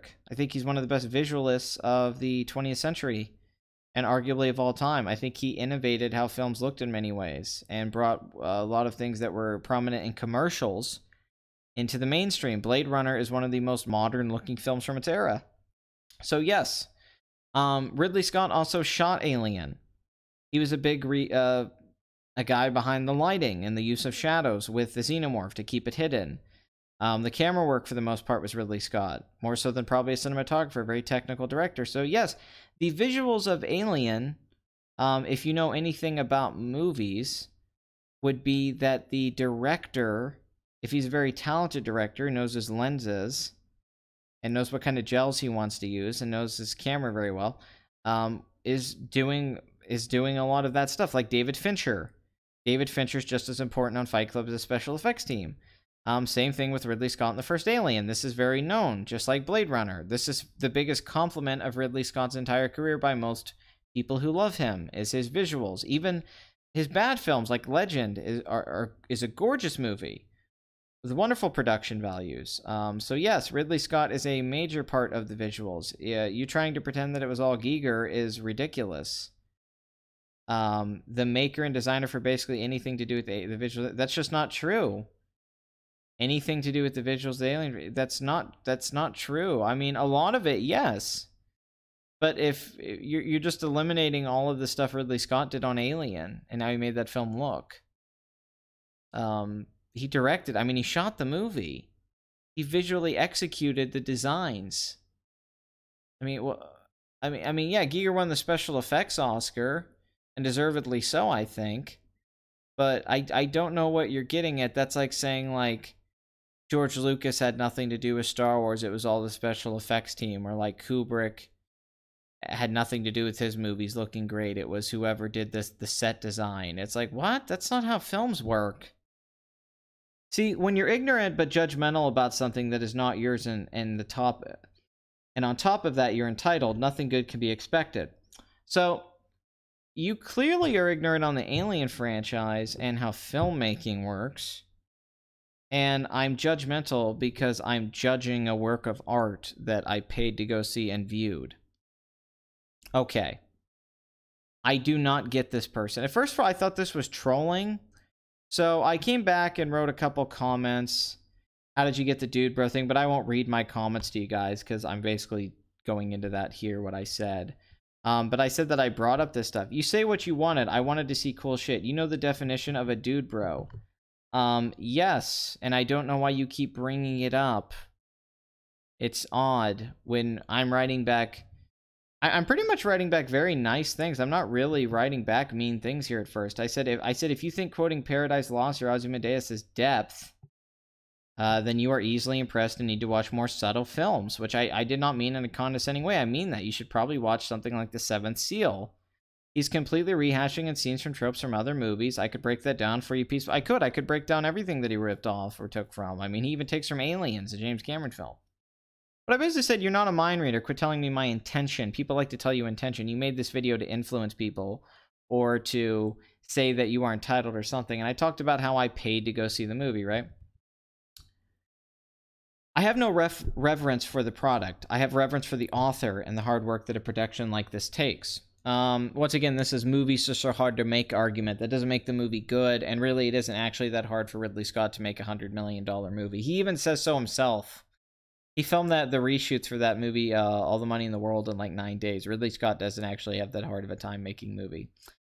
You do have reverence. The reverence you have for as a filmmaker, you're what we call a fanboy, which is perfectly fine. But you need to acknowledge that.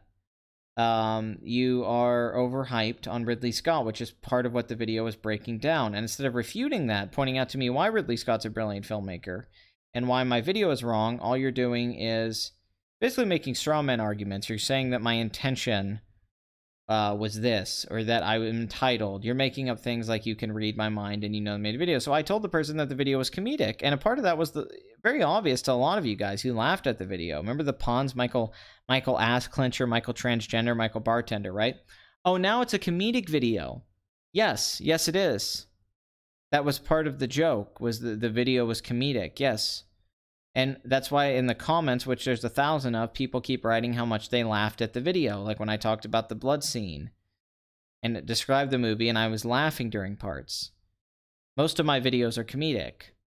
Some of them are serious. I'm not pretending they're all comedic, but the Alien video, yes. What's next? You're doing a social experiment excuse? You're just a YouTube character excuse? What other cowardly and stupidly childish argument do you have to defend a poor and idiotic critique over a movie and story you clearly don't understand or know at all, as I've already proved? Now, I love that I've already proved. Now, what has Morgan K proved here? Saying that bringing up the religious stuff. Now, if you notice here, Morgan K is not replying to me bringing up Paradise Lost, because Morgan K clearly has never read Paradise Lost and doesn't know what the fuck I'm talking about, or has only heard it referenced.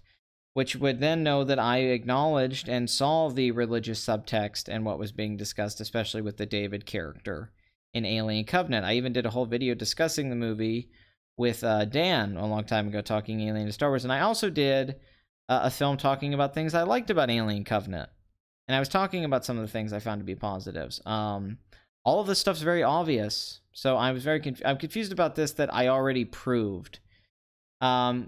You referenced the Giger thing, when I already mentioned him in the video.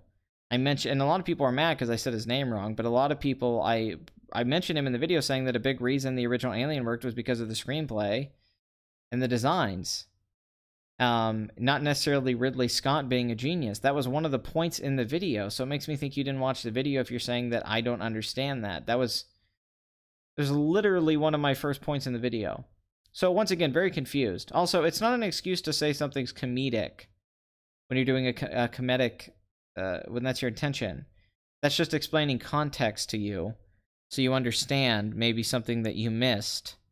That's the ultimate irony of this, is saying I misunderstood a film when you misunderstood a 30-minute YouTube video. You fucking retard. You cunt. You fucking cunt.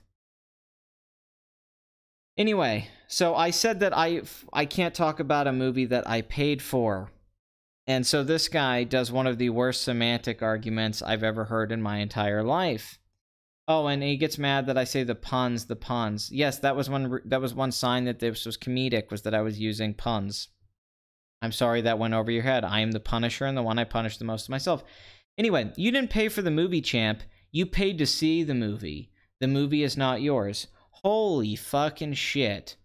Does this guy get up in the morning and just, I don't know, take a shit and then put that shit in his cornflakes and mix it with some kind of retard pills that make you dumber? Because all he's doing is barfing up shit and talking like a fucking retard. Okay, when someone says, I paid for the movie, it's like saying, I paid for dinner. Hey, what'd you do tonight? Oh, I paid for dinner. No, you didn't pay for that dinner. You paid for a dinner that somebody else made and bought the ingredients for. You don't own the dinner, champ. It's an expression. You knew exactly what I meant when I said that, but you're a child, or a teenager at least. I think you're probably about 16, 17 years old, and this is just me. I could be wrong. This could be a bad observation. But for some reason, you think me saying I paid for the movie means I think I paid the $100 million to get Alien Covenant made? Yeah, that's what I was saying. What? What kind of... It's really even hard to go into. It's just ridiculous. And yes, that's exactly how art works, because I said that's not how art works. I would say Black Rain is exactly the kind of movie. So you were allowed to love a piece of art, but I can't hate a movie I paid for. That's not how art works. So anyway, and yes, that's exactly how art works. So yes, he put the smiley face. Art works in the way that you're allowed to love something, but I can't hate it. That's how art works. Because you have a deeper understanding than the piece of art than I do. So, art critique requires understanding of such art, or at least some background of the piece to be criticized. That is how art works. Now, this is always confusing to me. People have their own definitions of what a critic is. Like when I did my Doesn't Work videos, they like to tell you, well, you're not academically a critic. This is what exposes people who do a lot of essay videos, like when Mahler debated Just Right. And he's like, well, I'm trying to be more academic. I've evolved past the kind of criticism you guys do. But really, what a lot of that stuff is bullshit. Art criticism, a lot of it is bullshit in general because of the subjectivity. And not just because of the subjectivity, but because of arbitrary techniques or names to ideas that people give to certain things, that this is this theory on this thing. It's just it's not a scientific theory. It's just a theory somebody made up on something in a film that they observed. And don't be wrong, we all do it. It's interesting. I don't mind trying to read things into films or breaking it down. But yes, you can love and hate art. And you can love and hate art without having a deep understanding of it. And that doesn't change anything, quite frankly. I'd say a lot of successful movies that were great were misunderstood. And I'd say a lot of bad movies that were successful, people liked for the wrong reasons, probably. But that doesn't mean that the money didn't speak for the success, or that the success of the filmmaker and the art itself. Because ultimately, if it's successful, that's what most people care about. There's a business to it. Because you think you have a deeper understanding of a painting and you give more value to it, you think that you have more rights to what you feel about that painting than someone else? No, not really. I mean, quite frankly, a lot of it is arbitrary if you really want to be real about it, which is very upsetting to some people.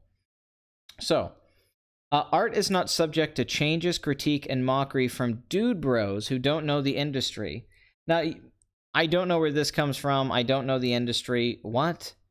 I'm a dude bro. What? This has nothing to do with anything I said in the video, but the guy keeps coming up with these straw man arguments. Art is completely subject to critique and mockery from anyone, quite frankly. You don't get to define what people say or don't say about any piece of art. You do not own it yourself. And the owner of the art doesn't even get to define what people say about their work.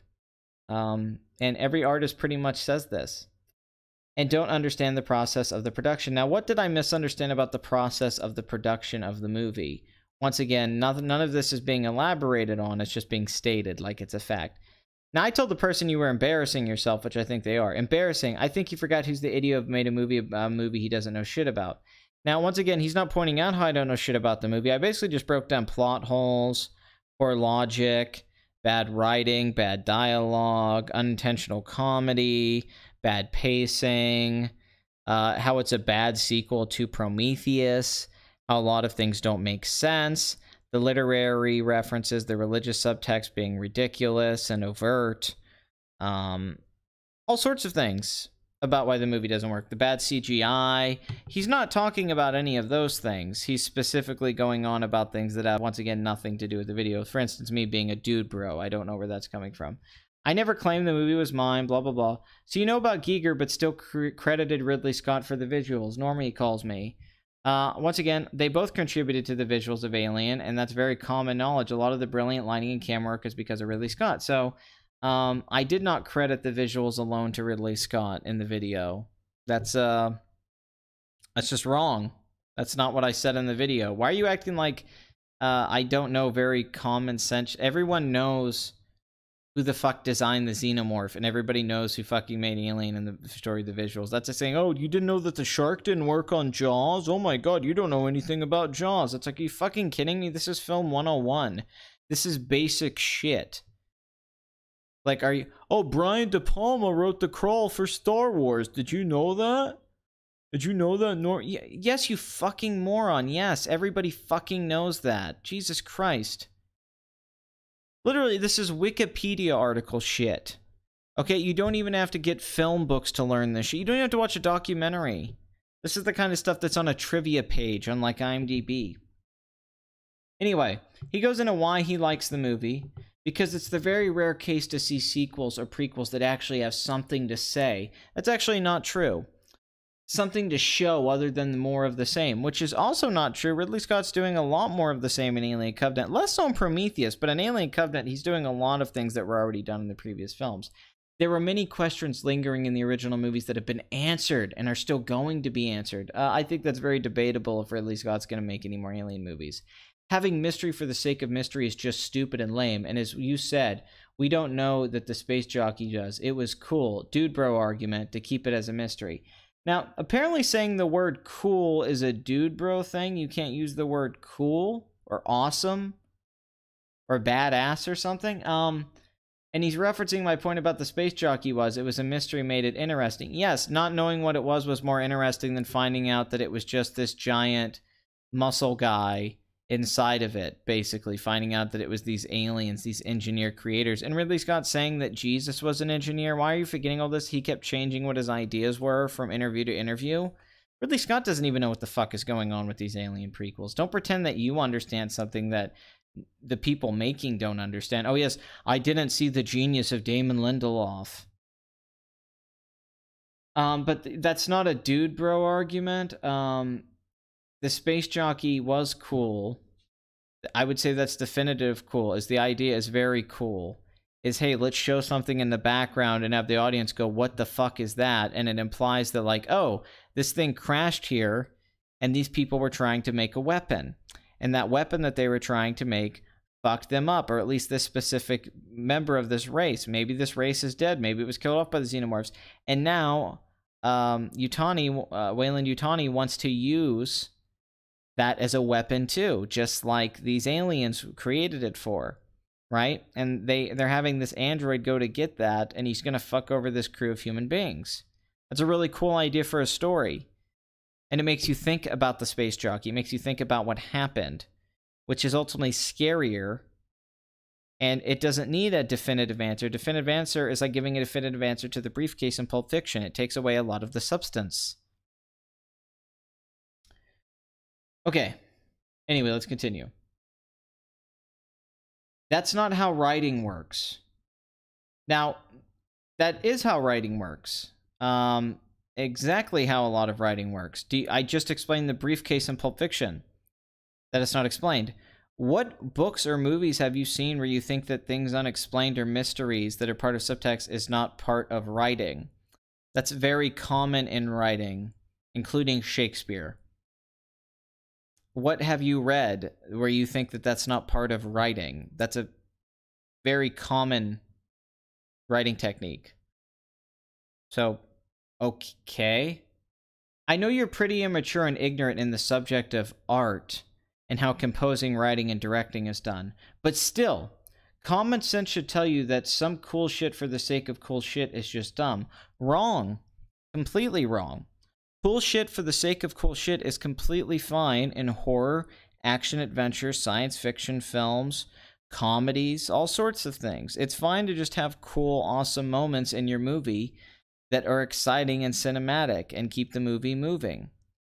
But Alien doesn't just have cool shit for the sake of cool shit, but I don't know what you get. What do you think cool shit is? Cool shit is something that is awesome. It's something that was done well, that was badass.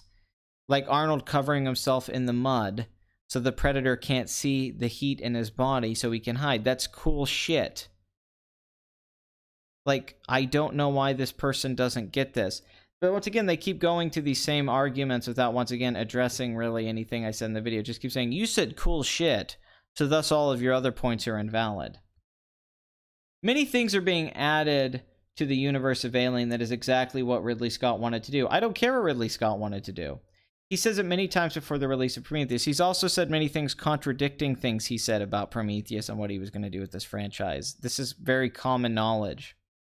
Alien the franchise has the potential to have such amazing expansion. When I see Star Wars and other franchises with stories and backgrounds in them, I always think back to Alien and how huge it would become in a fictional universe. He also said that Jesus was an engineer. What is happening to the franchise? It's growing in a big way. Actually, no, it's actually become very small. The Alien franchise, Prometheus made it seem like it was growing, but after the bomb that was Alien Covenant, and it was a bomb, mind you, it was one of the least successful Alien films, the franchise is losing a lot of its popularity and fame that it had in the Aliens era, and even Prometheus hype. So that's not true. If you're saying it's growing as a piece of storytelling and mythology and lore, that's also wrong. Alien Covenant's actually a very small movie. I think you could make that argument with Prometheus, though. But this video was about Alien Covenant more than it was Prometheus. Prometheus is a different discussion. It's gone from some B classic horror movie with one good release, the first one, into a franchise the size of Star Trek or Star Wars, where there's so many things to discover, explore, and talk about. Once again, not true. It's not nearly as big as the Star Trek franchise when it comes to media released about it. And there's always been comic books, video games, and fan fiction about the Alien franchise. The first Alien movie is not a B classic horror movie. What the fuck are you talking about? So you think it's a masterpiece, but you think it's just like a B movie classic? What? It's a completely A sci-fi horror film. It's not a B movie. It may have B movie origins, but that's not how it was executed in the same way Jaws was done. What the fuck are you talking about? From the engineers to Wayland Yutani to David and his quest to become a god, to the technology and motives of the human race to explore, to the black goo and the way the xenomorphs are not just this animal thing that kill anything that's on sight, but an organism that originates from a simple parasitic cells that can adapt, evolve, and manipulate. Once again, what are you going on about? None of this has to, like... None of this has to do with anything I said. Like, I wasn't talking about the science. Ridley Scott's film usually have pretty good science, like the Martian. I don't care if the fly or like a plant or spores or the xenomorph. Like, are you fucking kidding? Oh my god! Like, this is one of those people that's really, really into this franchise and has read comic books or things about it and thinks it's brilliant because they're such a fan. But like a lot of people who defend The Last Jedi and they don't want to hear any arguments about problems with writing to specific movies, in particular ones that are made by filmmakers that they hold to a higher standard than they should. I'm going to skip through this. I'm sorry. Anyway, spreading the species, a reason to hate humans, how they treat androids, and then get bitch slapped by the team, an entire debate on why humans are so arrogant with their precious humanity when it's actually a weakness. That was all discussed in the first two Alien films. That's not new things Ridley Scott's added.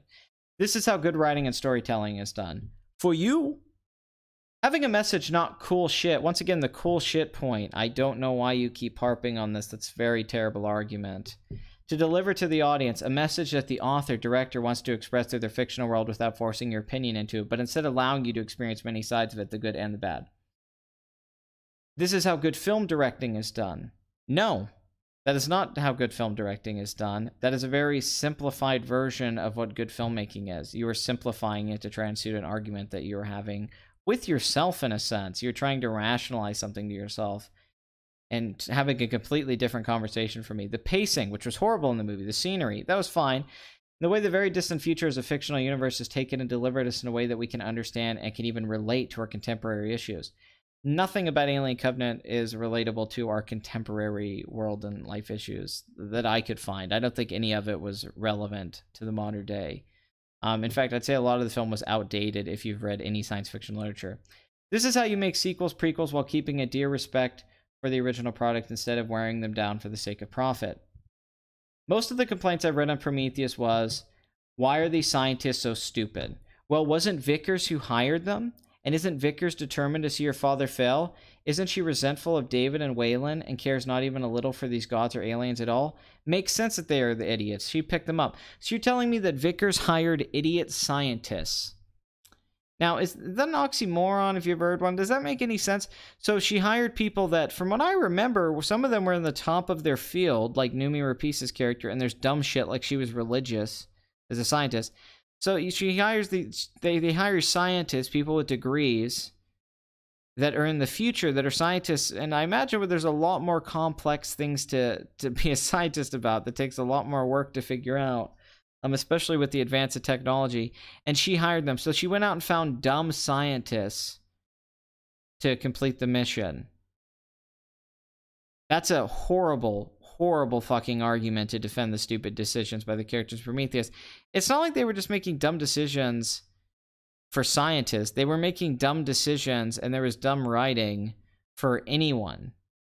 For any kind of movie. It was some stuff that you would see in a dumb slasher movie with teenagers that we roll our eyes at. It makes so much less sense with scientists, who we see have intelligent conversations in some scenes and then act like complete idiots in other scenes. So, no. Now, if she would have hired dumb characters and they were stupid, I would get your argument. I think that'd actually be an interesting argument, but that's clearly not what Prometheus is trying to... Maybe that was what Ridley Scott's intention was, but then they failed in that. That's a horrible idea, to hire a dumb scientist. What? They don't need to tell you in detail why or who or how she does things when they already told you her motives and her involvement in the mission. It's not a children's movie where they need to explain how red is red and how the number 2 came from 1 + 1. Yes. What?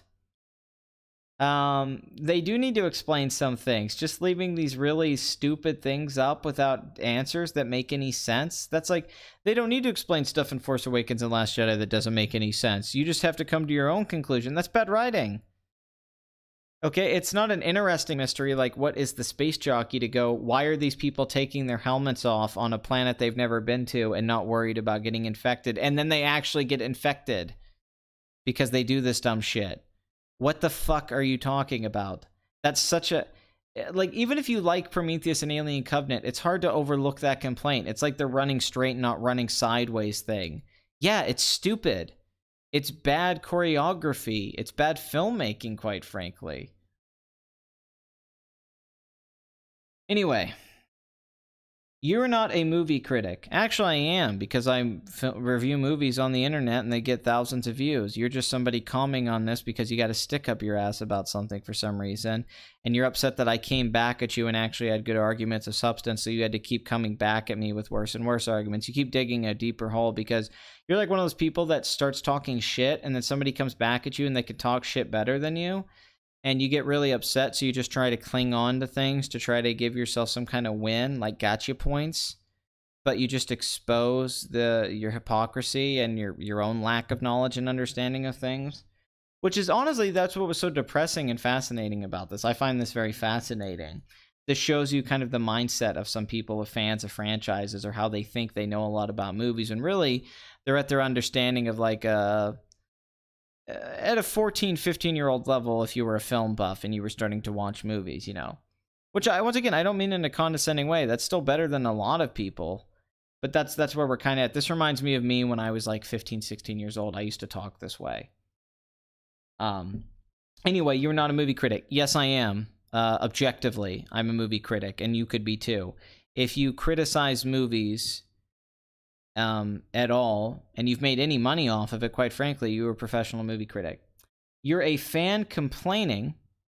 Those things do not have to be separate. They can be, two things can be the same. You can be a fan complaining and be a movie critic at the same time. Many times movie critics, when they're complaining about a sequel, were a fan of an original film when they're talking about a sequel. So that doesn't make any sense. And that's how it is. Critics are professionals who know the media. No, a lot of professional film critics don't know shit about the media and write stupid stuff in reviews all the time. Just go view Rotten Tomatoes. And I would say that I have about as much of an expertise in the media as you could probably have for someone in my age group and the exposure I've had in my life. But you don't have to be a genius in media in general to be a film critic. That's not true. I don't know where you're even getting that from, especially in the day of the internet where everyone could be a critic. But critics are not defined by these limits that you give them, that this critic who I agree with or like their things as a critic, or that they write in a certain way. You can criticize a critic's views. If you don't like my video, that's completely fine, but you can't say I'm not a critic because you don't like my critique. That's a non-argument, quite frankly. And these complaints can be washed away so easily, but they're used as an idiotic side of Hollywood that's almost laughable, how details like this are now an issue, when Golden Age movies were made from smart and reflective audiences. Those complaints are not in a movie like The Godfather or Chinatown or Serpico or Dog Day Afternoon or Network or All the President's Men, what have you, Clute or whatever you want, Clockwork Orange, anything from the 70s, or if you want to go back even, to Howard Hawks films or Billy Wilder films or any of those films. None of those films, what are you talking about?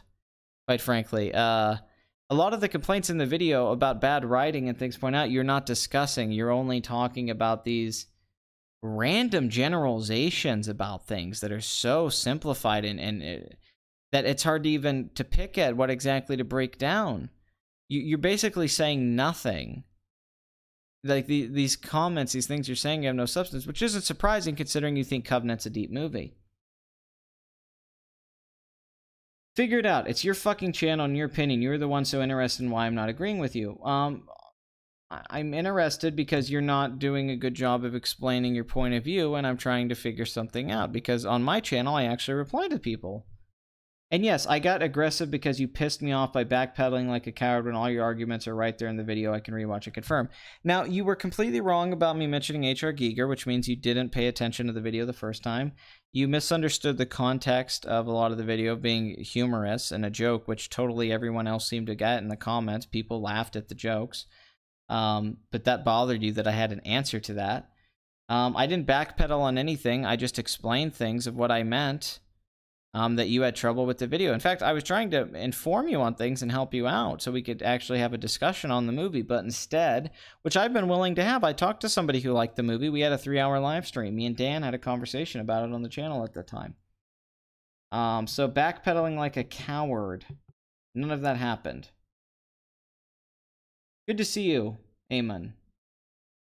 You should put rants as individual vids, cut them from the stream and use them. They're good enough for them. That's what I meant earlier. Got sidetracked. Oh yeah, thank you.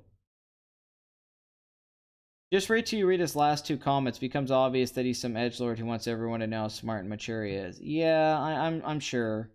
Well, it's funny he ignores a lot of my arguments. Like, once again, never bringing up Paradise Lost, never talking about plot things in the movie, never talking about things that I mean, just focusing on this dude bro thing and that I don't understand things in the movie. That's the entire argument. Wow, this has been a 2-hour show. That is fucking insane. Even when I try to wrap it up quick, it's all because of this. I know this seems like a long thing. I really apologize. But I haven't done content in a while. Anyway, I said, you've been acting extremely obsessed with everything I've said. How am I not a movie critic? I make money and I'm a member of my local film critics group. I get positive reviews all the time, and you're making insane generalizations off one video that you didn't like. You keep trying to define what criticism is without showing the ability to structure any valid arguments outside of projecting what my intentions are. I haven't backpedaled on anything. I simply explained context to certain things, and you're responding in an extremely childish way.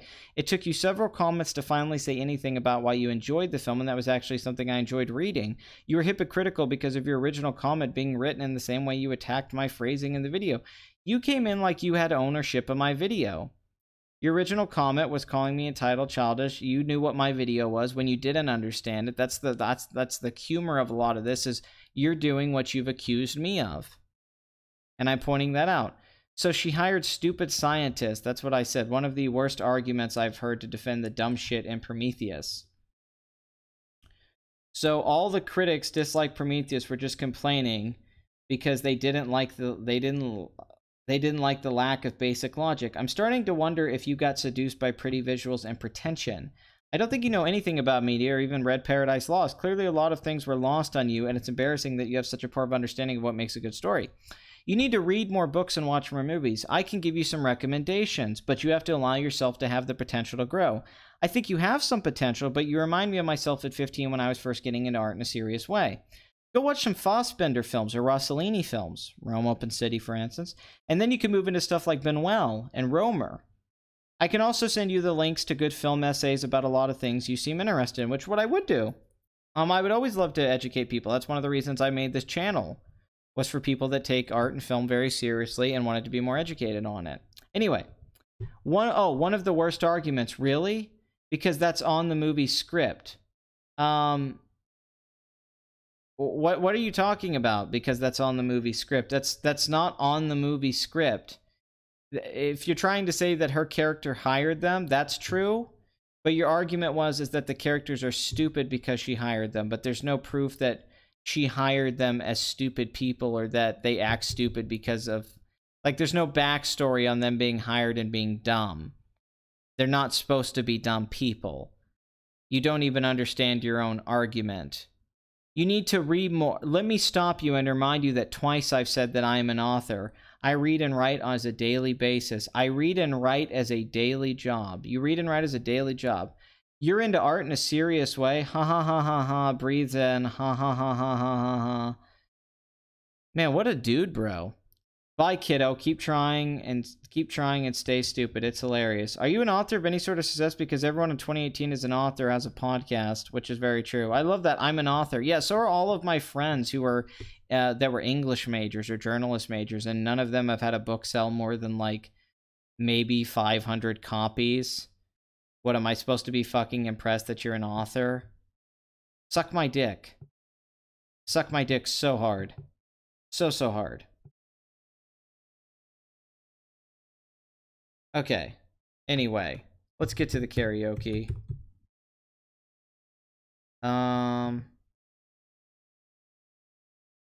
I know, that was really ridiculous. I apologize. Oh. I mean, basically the whole idea there is this is what happens when somebody doesn't have an argument or a point of view. They resort to this kind of thing. This is what happened with a lot of Last Jedi things. You're a racist, you're a Nazi, you don't understand Rian Johnson's subversion, you don't understand Star Wars, you don't understand Luke Skywalker. Your perspective and all that. And these are very bullshit, poor arguments. A lot of times it's an argument from authority, but sometimes it's not even that sometimes they make themselves the authority that they do not have. And then they reveal themselves to be normies in a sense, that they actually don't know anything about movies and writings and all that stuff. I mean, somebody who's actually a literary scholar, as Morgan claims to be, would have came back to me when I brought up Paradise Lost and Ozymandias, but he didn't. You know, they would have come back to me when I brought up Eric Romer and when I brought up Rossellini, but clearly they don't know who Eric Romer is or Rossellini or Louis Benuel. They don't know who these people are. They don't know who Dreyer is. They don't know, you know, I doubt they even know who Tarkovsky is, which is, you know, I mean, I can, you know, that's the problem. So then when you're trying to talk to me, you don't take art in a serious way. It's like, yeah, that's what I'm trying to tell you. You're like down here at the bottom of this level, and I'm up at this level up here. You have to get to this level that I'm at to actually understand anything that I'm saying. But you're so far away from it that it's hard for us to even have any kind of form of communication, because you're on just these really dumb pathways, or these flawed pathways, if you will. Like, oh, you said that you paid for this movie. Well, you're saying that you paid to make the movie. That's really dumb to go down that road. Oh, you said cool shit. You're a dude, bro. That's a really dumb place to go in argumentation. So basically the lesson to take from here is, if you have an issue with someone's critique, or you don't like how they say things or convey things, and you think they didn't execute things well, a good thing to do is to find a way to argue why these things are good, with your own form of analysis that is good. But that was very poor analysis. And also being willing to accept the fact that you might have missed something or been wrong about something, that, oh, maybe this was a joke and I missed it. You can't say it's an excuse. A reason isn't always an excuse. Sometimes it's just a reason. And this is something a lot of people can't accept. They like to think that things are just excuses, when sometimes it's just an explanation. And that's the problem that we're having with people like this. And you see these kind of comments a lot, but that was one of the most insane ones I've ever gotten, train of thought. And if you actually go back and read those comments, a lot of them, I'm not really being that mean. I know I sound like I got very condescending as it went on, but that's because I was getting very frustrated, because I was trying to communicate with this person. But then when they get to the point where they're saying, let me stop you, I read and I write, that doesn't mean shit to me. If you read Harry Potter and you write YA bullshit, I don't give a fuck. That doesn't mean anything to me. That doesn't make you Dostoevsky. That doesn't fucking make you Anton Chekhov, okay? Okay, you fucking guy, all right? Fuck. That's the shit, man. But that doesn't make you anything, all right? Stephanie Meyer's an author. You think I respect her? What the fuck is that supposed to mean? Like, like, you're acting like just because you write that somehow makes you good at writing, or just because you've probably read some shitty books that makes you have this deep understanding of lit. What are you talking about? No. Are we going to talk about Day of the Locusts? Are we going to talk about The Fountainhead? Okay, let's have conversations about that. No, let me guess. You probably like some sea-level fantasy franchise, and you're trying to write some great fantasy novel. Or you're obsessed with B sci-fi, and you want to write some great sci-fi story that's already been written by every other science fiction author of all time. Or you write books that are you know, about you, basically your hero's journey. You're like, you're doing Ready Player One. You're doing Ernie Klein shit. Yeah, Ernie Klein's an author. Okay. Quentin Shapiro. It did become Quentin Shapiro.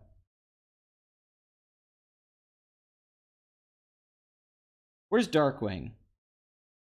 I think in The Last Jedi, defenders don't even know what subversion is, or they think they do something unexpected instantly equals clever. I believe so too. I did not see your super chat. Let me go up. Sing Call Me Maybe. Oh, that's the one. Okay, let me go to Call Me Maybe. My bad.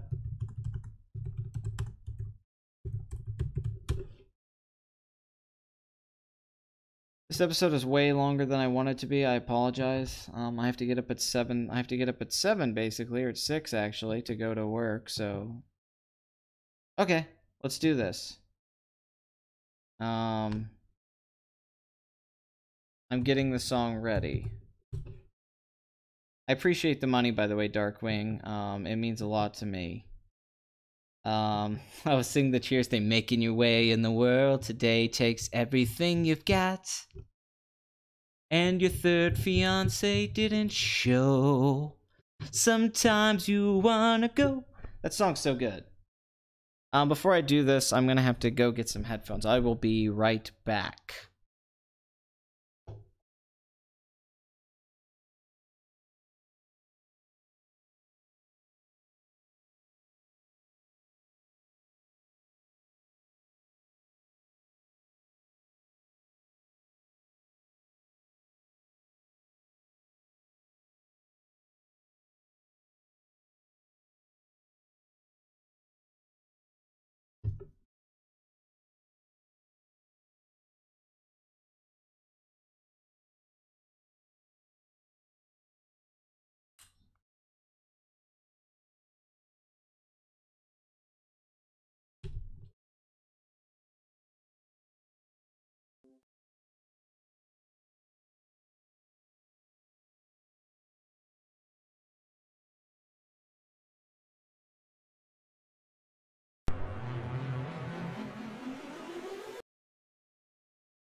Oh, let me get this out of the way too.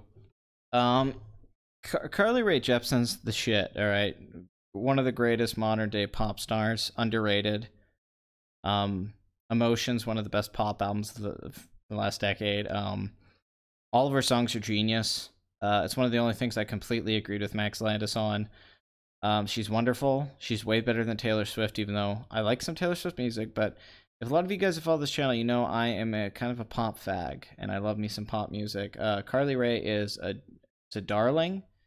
She is untouchable. Unless I want to touch her, then she's touchable. But she's her music's amazing. Her production, her singing, her lyrics. Love her. Would love to go to a concert. She's the best shit ever. And most of my close guy friends, including Blood Money, we're all obsessed with Carly Rae Jepsen. And we talk about her all the time. So just throwing that out there. She's fucking amazing. I will defend her until my dying breath.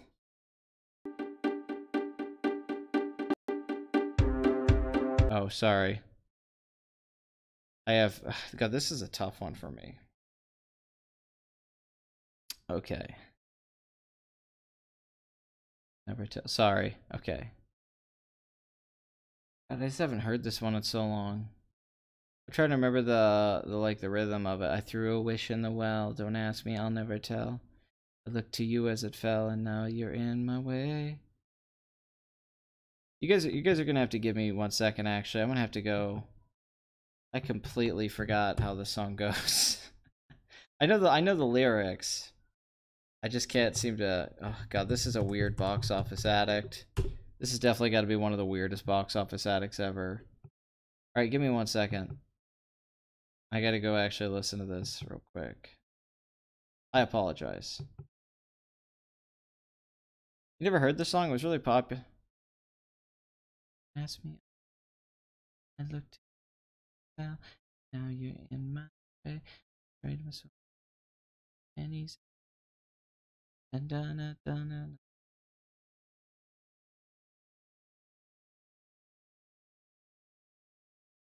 That's right. That's right. Okay. That's right. Yeah, I had to remember. I was like, how's this song go?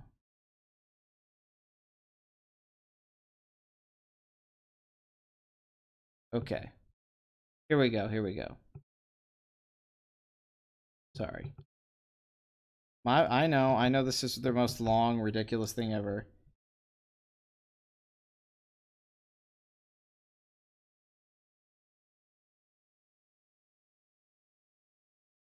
Oh yeah, 24K Magic's pretty good.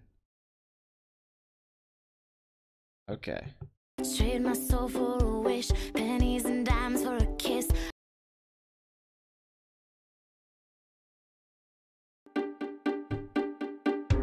Threw a wish in the well, don't ask me, I'll never tell. I looked to you as it fell, and now you're in my way. I traded my soul for a wish, pennies and dimes for a kiss. I wasn't looking for this, but now you're in my way. The stare was holding, ripped jeans, skin was showing. All night, wind was blowing. Where you think you're going, baby? Hey, I just met you, and this is crazy. Guess who just touched me? It was Kevin Spacey. It's hard to look right at you, baby, but here's my number, so fuck me maybe. Hey, I just met you, and this is crazy, but here's my number, so call me maybe.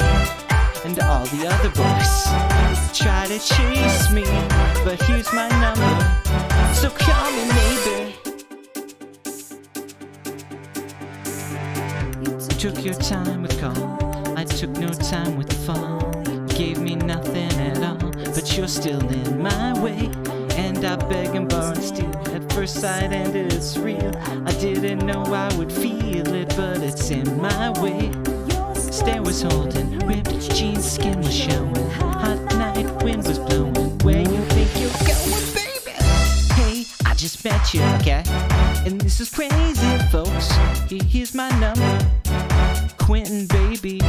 It's hard to look right at you, baby, but here's my number, so call me maybe.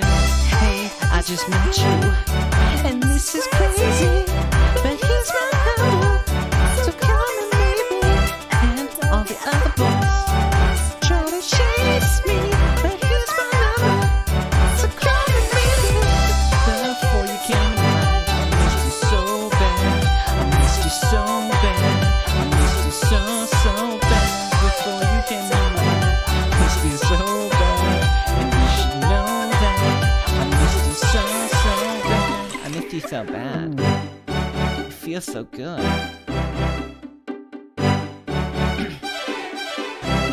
It's hard to look right at you, baby, but here's my number, so call me maybe.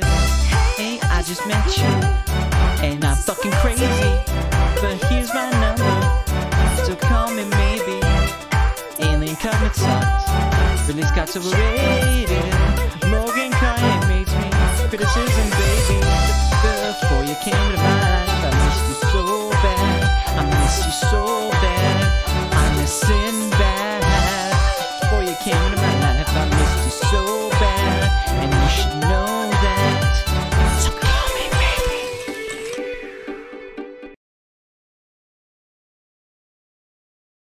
maybe. My neighbor's gonna complain so bad. This is gonna go really bad. I'm moving to Monday. It's like I moved to New. Pat is moving to Monday, saving his pennies for a Sunday. He's doing box office Addict every other day. If that's what box office is about, then I'm out. Do do do do do do do do do do do do do. Don't you guys miss Sinbad? Jingle all the way. I miss you so bad. I miss Sinbad. I miss Sinbad.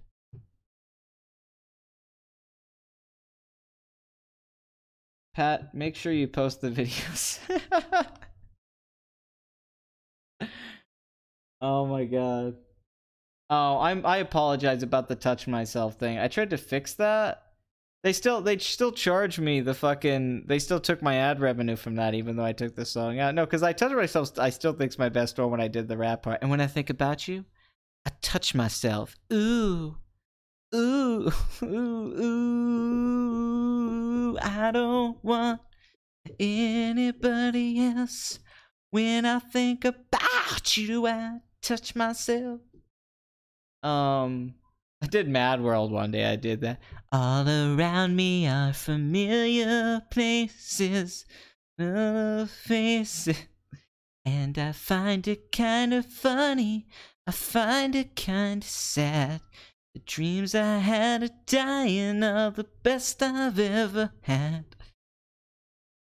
I'll begin editing your music video. Thank you, Terrible Lizard. We'll just do a long montage. Imagine if Zack Snyder was hired to do the remake Lion King. I would love it. The last he was funny was when he was in It's Always Sunny in Philadelphia. Other than that, he hasn't been funny in years. Yeah. It's Always Sunny's always great, though. Dayman. Oh, fighter of the night, man. Oh, champion of the sun. I know my neighbor's gonna come knocking here any minute and be like, what the fuck are you doing? You know I'm gonna call maybe? The fucking police on your ass. Okay, listen. That's really anti-Semitic of you. Alright, just get some Blue Apron. Everything will be fine. We don't need to get the police involved, alright? I'm a lawyer, okay? I can just get myself out of it. There's nothing you can do about it. Alright, you're fucked. There's nothing you can do. Hey Pat, if for any reason I have to see Star Wars Episode 9, I would fly to Columbus and join you for a screening and make an interesting conversation about the film. Why not, Madcap? Why don't you come fly here and give me a fucking hand job, you whore? Oh, my dating advice video? That's what you're making a video out of, Terrible Lizard? By the way, highly recommend Terrible Lizard's meme channel. Wonderful shit. It's goddamn fantastic. It's a prime rib with a bunch of fuck yeah sprinkled all over it. 2 hours and 20 minutes. This is a ridiculously long episode that nobody watched. We only had 20 people here. But that's probably because it's a Tuesday night, not Sunday afternoon. It's kind of a weird night to do a live stream Tuesday at 10. So hopefully the people who watch this episode after it's uploaded can get something out of it. I know I did. Embarrassment and confusion, anger, herpes. But I'll figure it out. I always do, don't I? I always come back to you, because sometimes you're worried that I'm gone. And just like Winnie the Pooh, sometimes I come back into your life. Because you guys are my Christopher Robin. And I'm your Pat Bear, Pat the Bear. Reviewing movies, talking shit about the box office, it's Pat there. But the best kind of prime rib is the one that you can stuff into your pants. Well, I have to go to work tomorrow, and I'm already up way later than I should be, so I'm going to be tired of shit at work tomorrow. Prime rib job. I like the Optimus prime rib, personally. It's very good, Sam. Anyway, if you listen to Box Office Addict, you're probably a dear box office addict yourself. And I'm not here to help you with those addictions. I'm here to fucking encourage them, because it's good to be addicted to things. It's good to love and hate things. Could there really be Jesus without a Satan? I don't think so. I think that's what makes Jesus and some of the stuff in the Bible cool shit. Anyway, thank you for listening to episode 55. And the channel's not going anywhere. I might just be making less content until I get situated and figure things out. But I will be doing movie reviews. I will be doing goddamn live streams. I will go collaborate with other people. I'm gonna do it. I can. And I'm gonna keep doing Box Office Addict. It's not going anywhere. We're 5 fucking episodes from 60. I'm not gonna let this fucking thing drop now. It was a couple days late, but motherfuckers were coming back like the fucking Phoenix, man. There's a raging fire in Columbus, Ohio. Pat is here. We're going to do this, all right? We're going to do this together. So to all the fans out there that have been through all of this in so long, who've gone on this journey with me over the last 2 years, really, since I've really been serious about YouTube. Let's get this channel over 10,000. Let's give me some more super chats and ad revenue, because I need your money now more than ever. I don't mind begging. It's fine. I'll beg all day. I mean, you tip your waiter. I certainly do more than a goddamn waiter. I love you guys. This episode's way, way, way longer than I wanted it to be. I wanted this to be 45 minutes. I kept telling my girlfriend, it's fine, we gotta get up early, I'll do this short. 2 hours and 23 minutes, but I didn't make a video all week, so why the fuck not? Only 15 people are watching it. My life's a failure. This channel's a failure. Yeah. Yeah.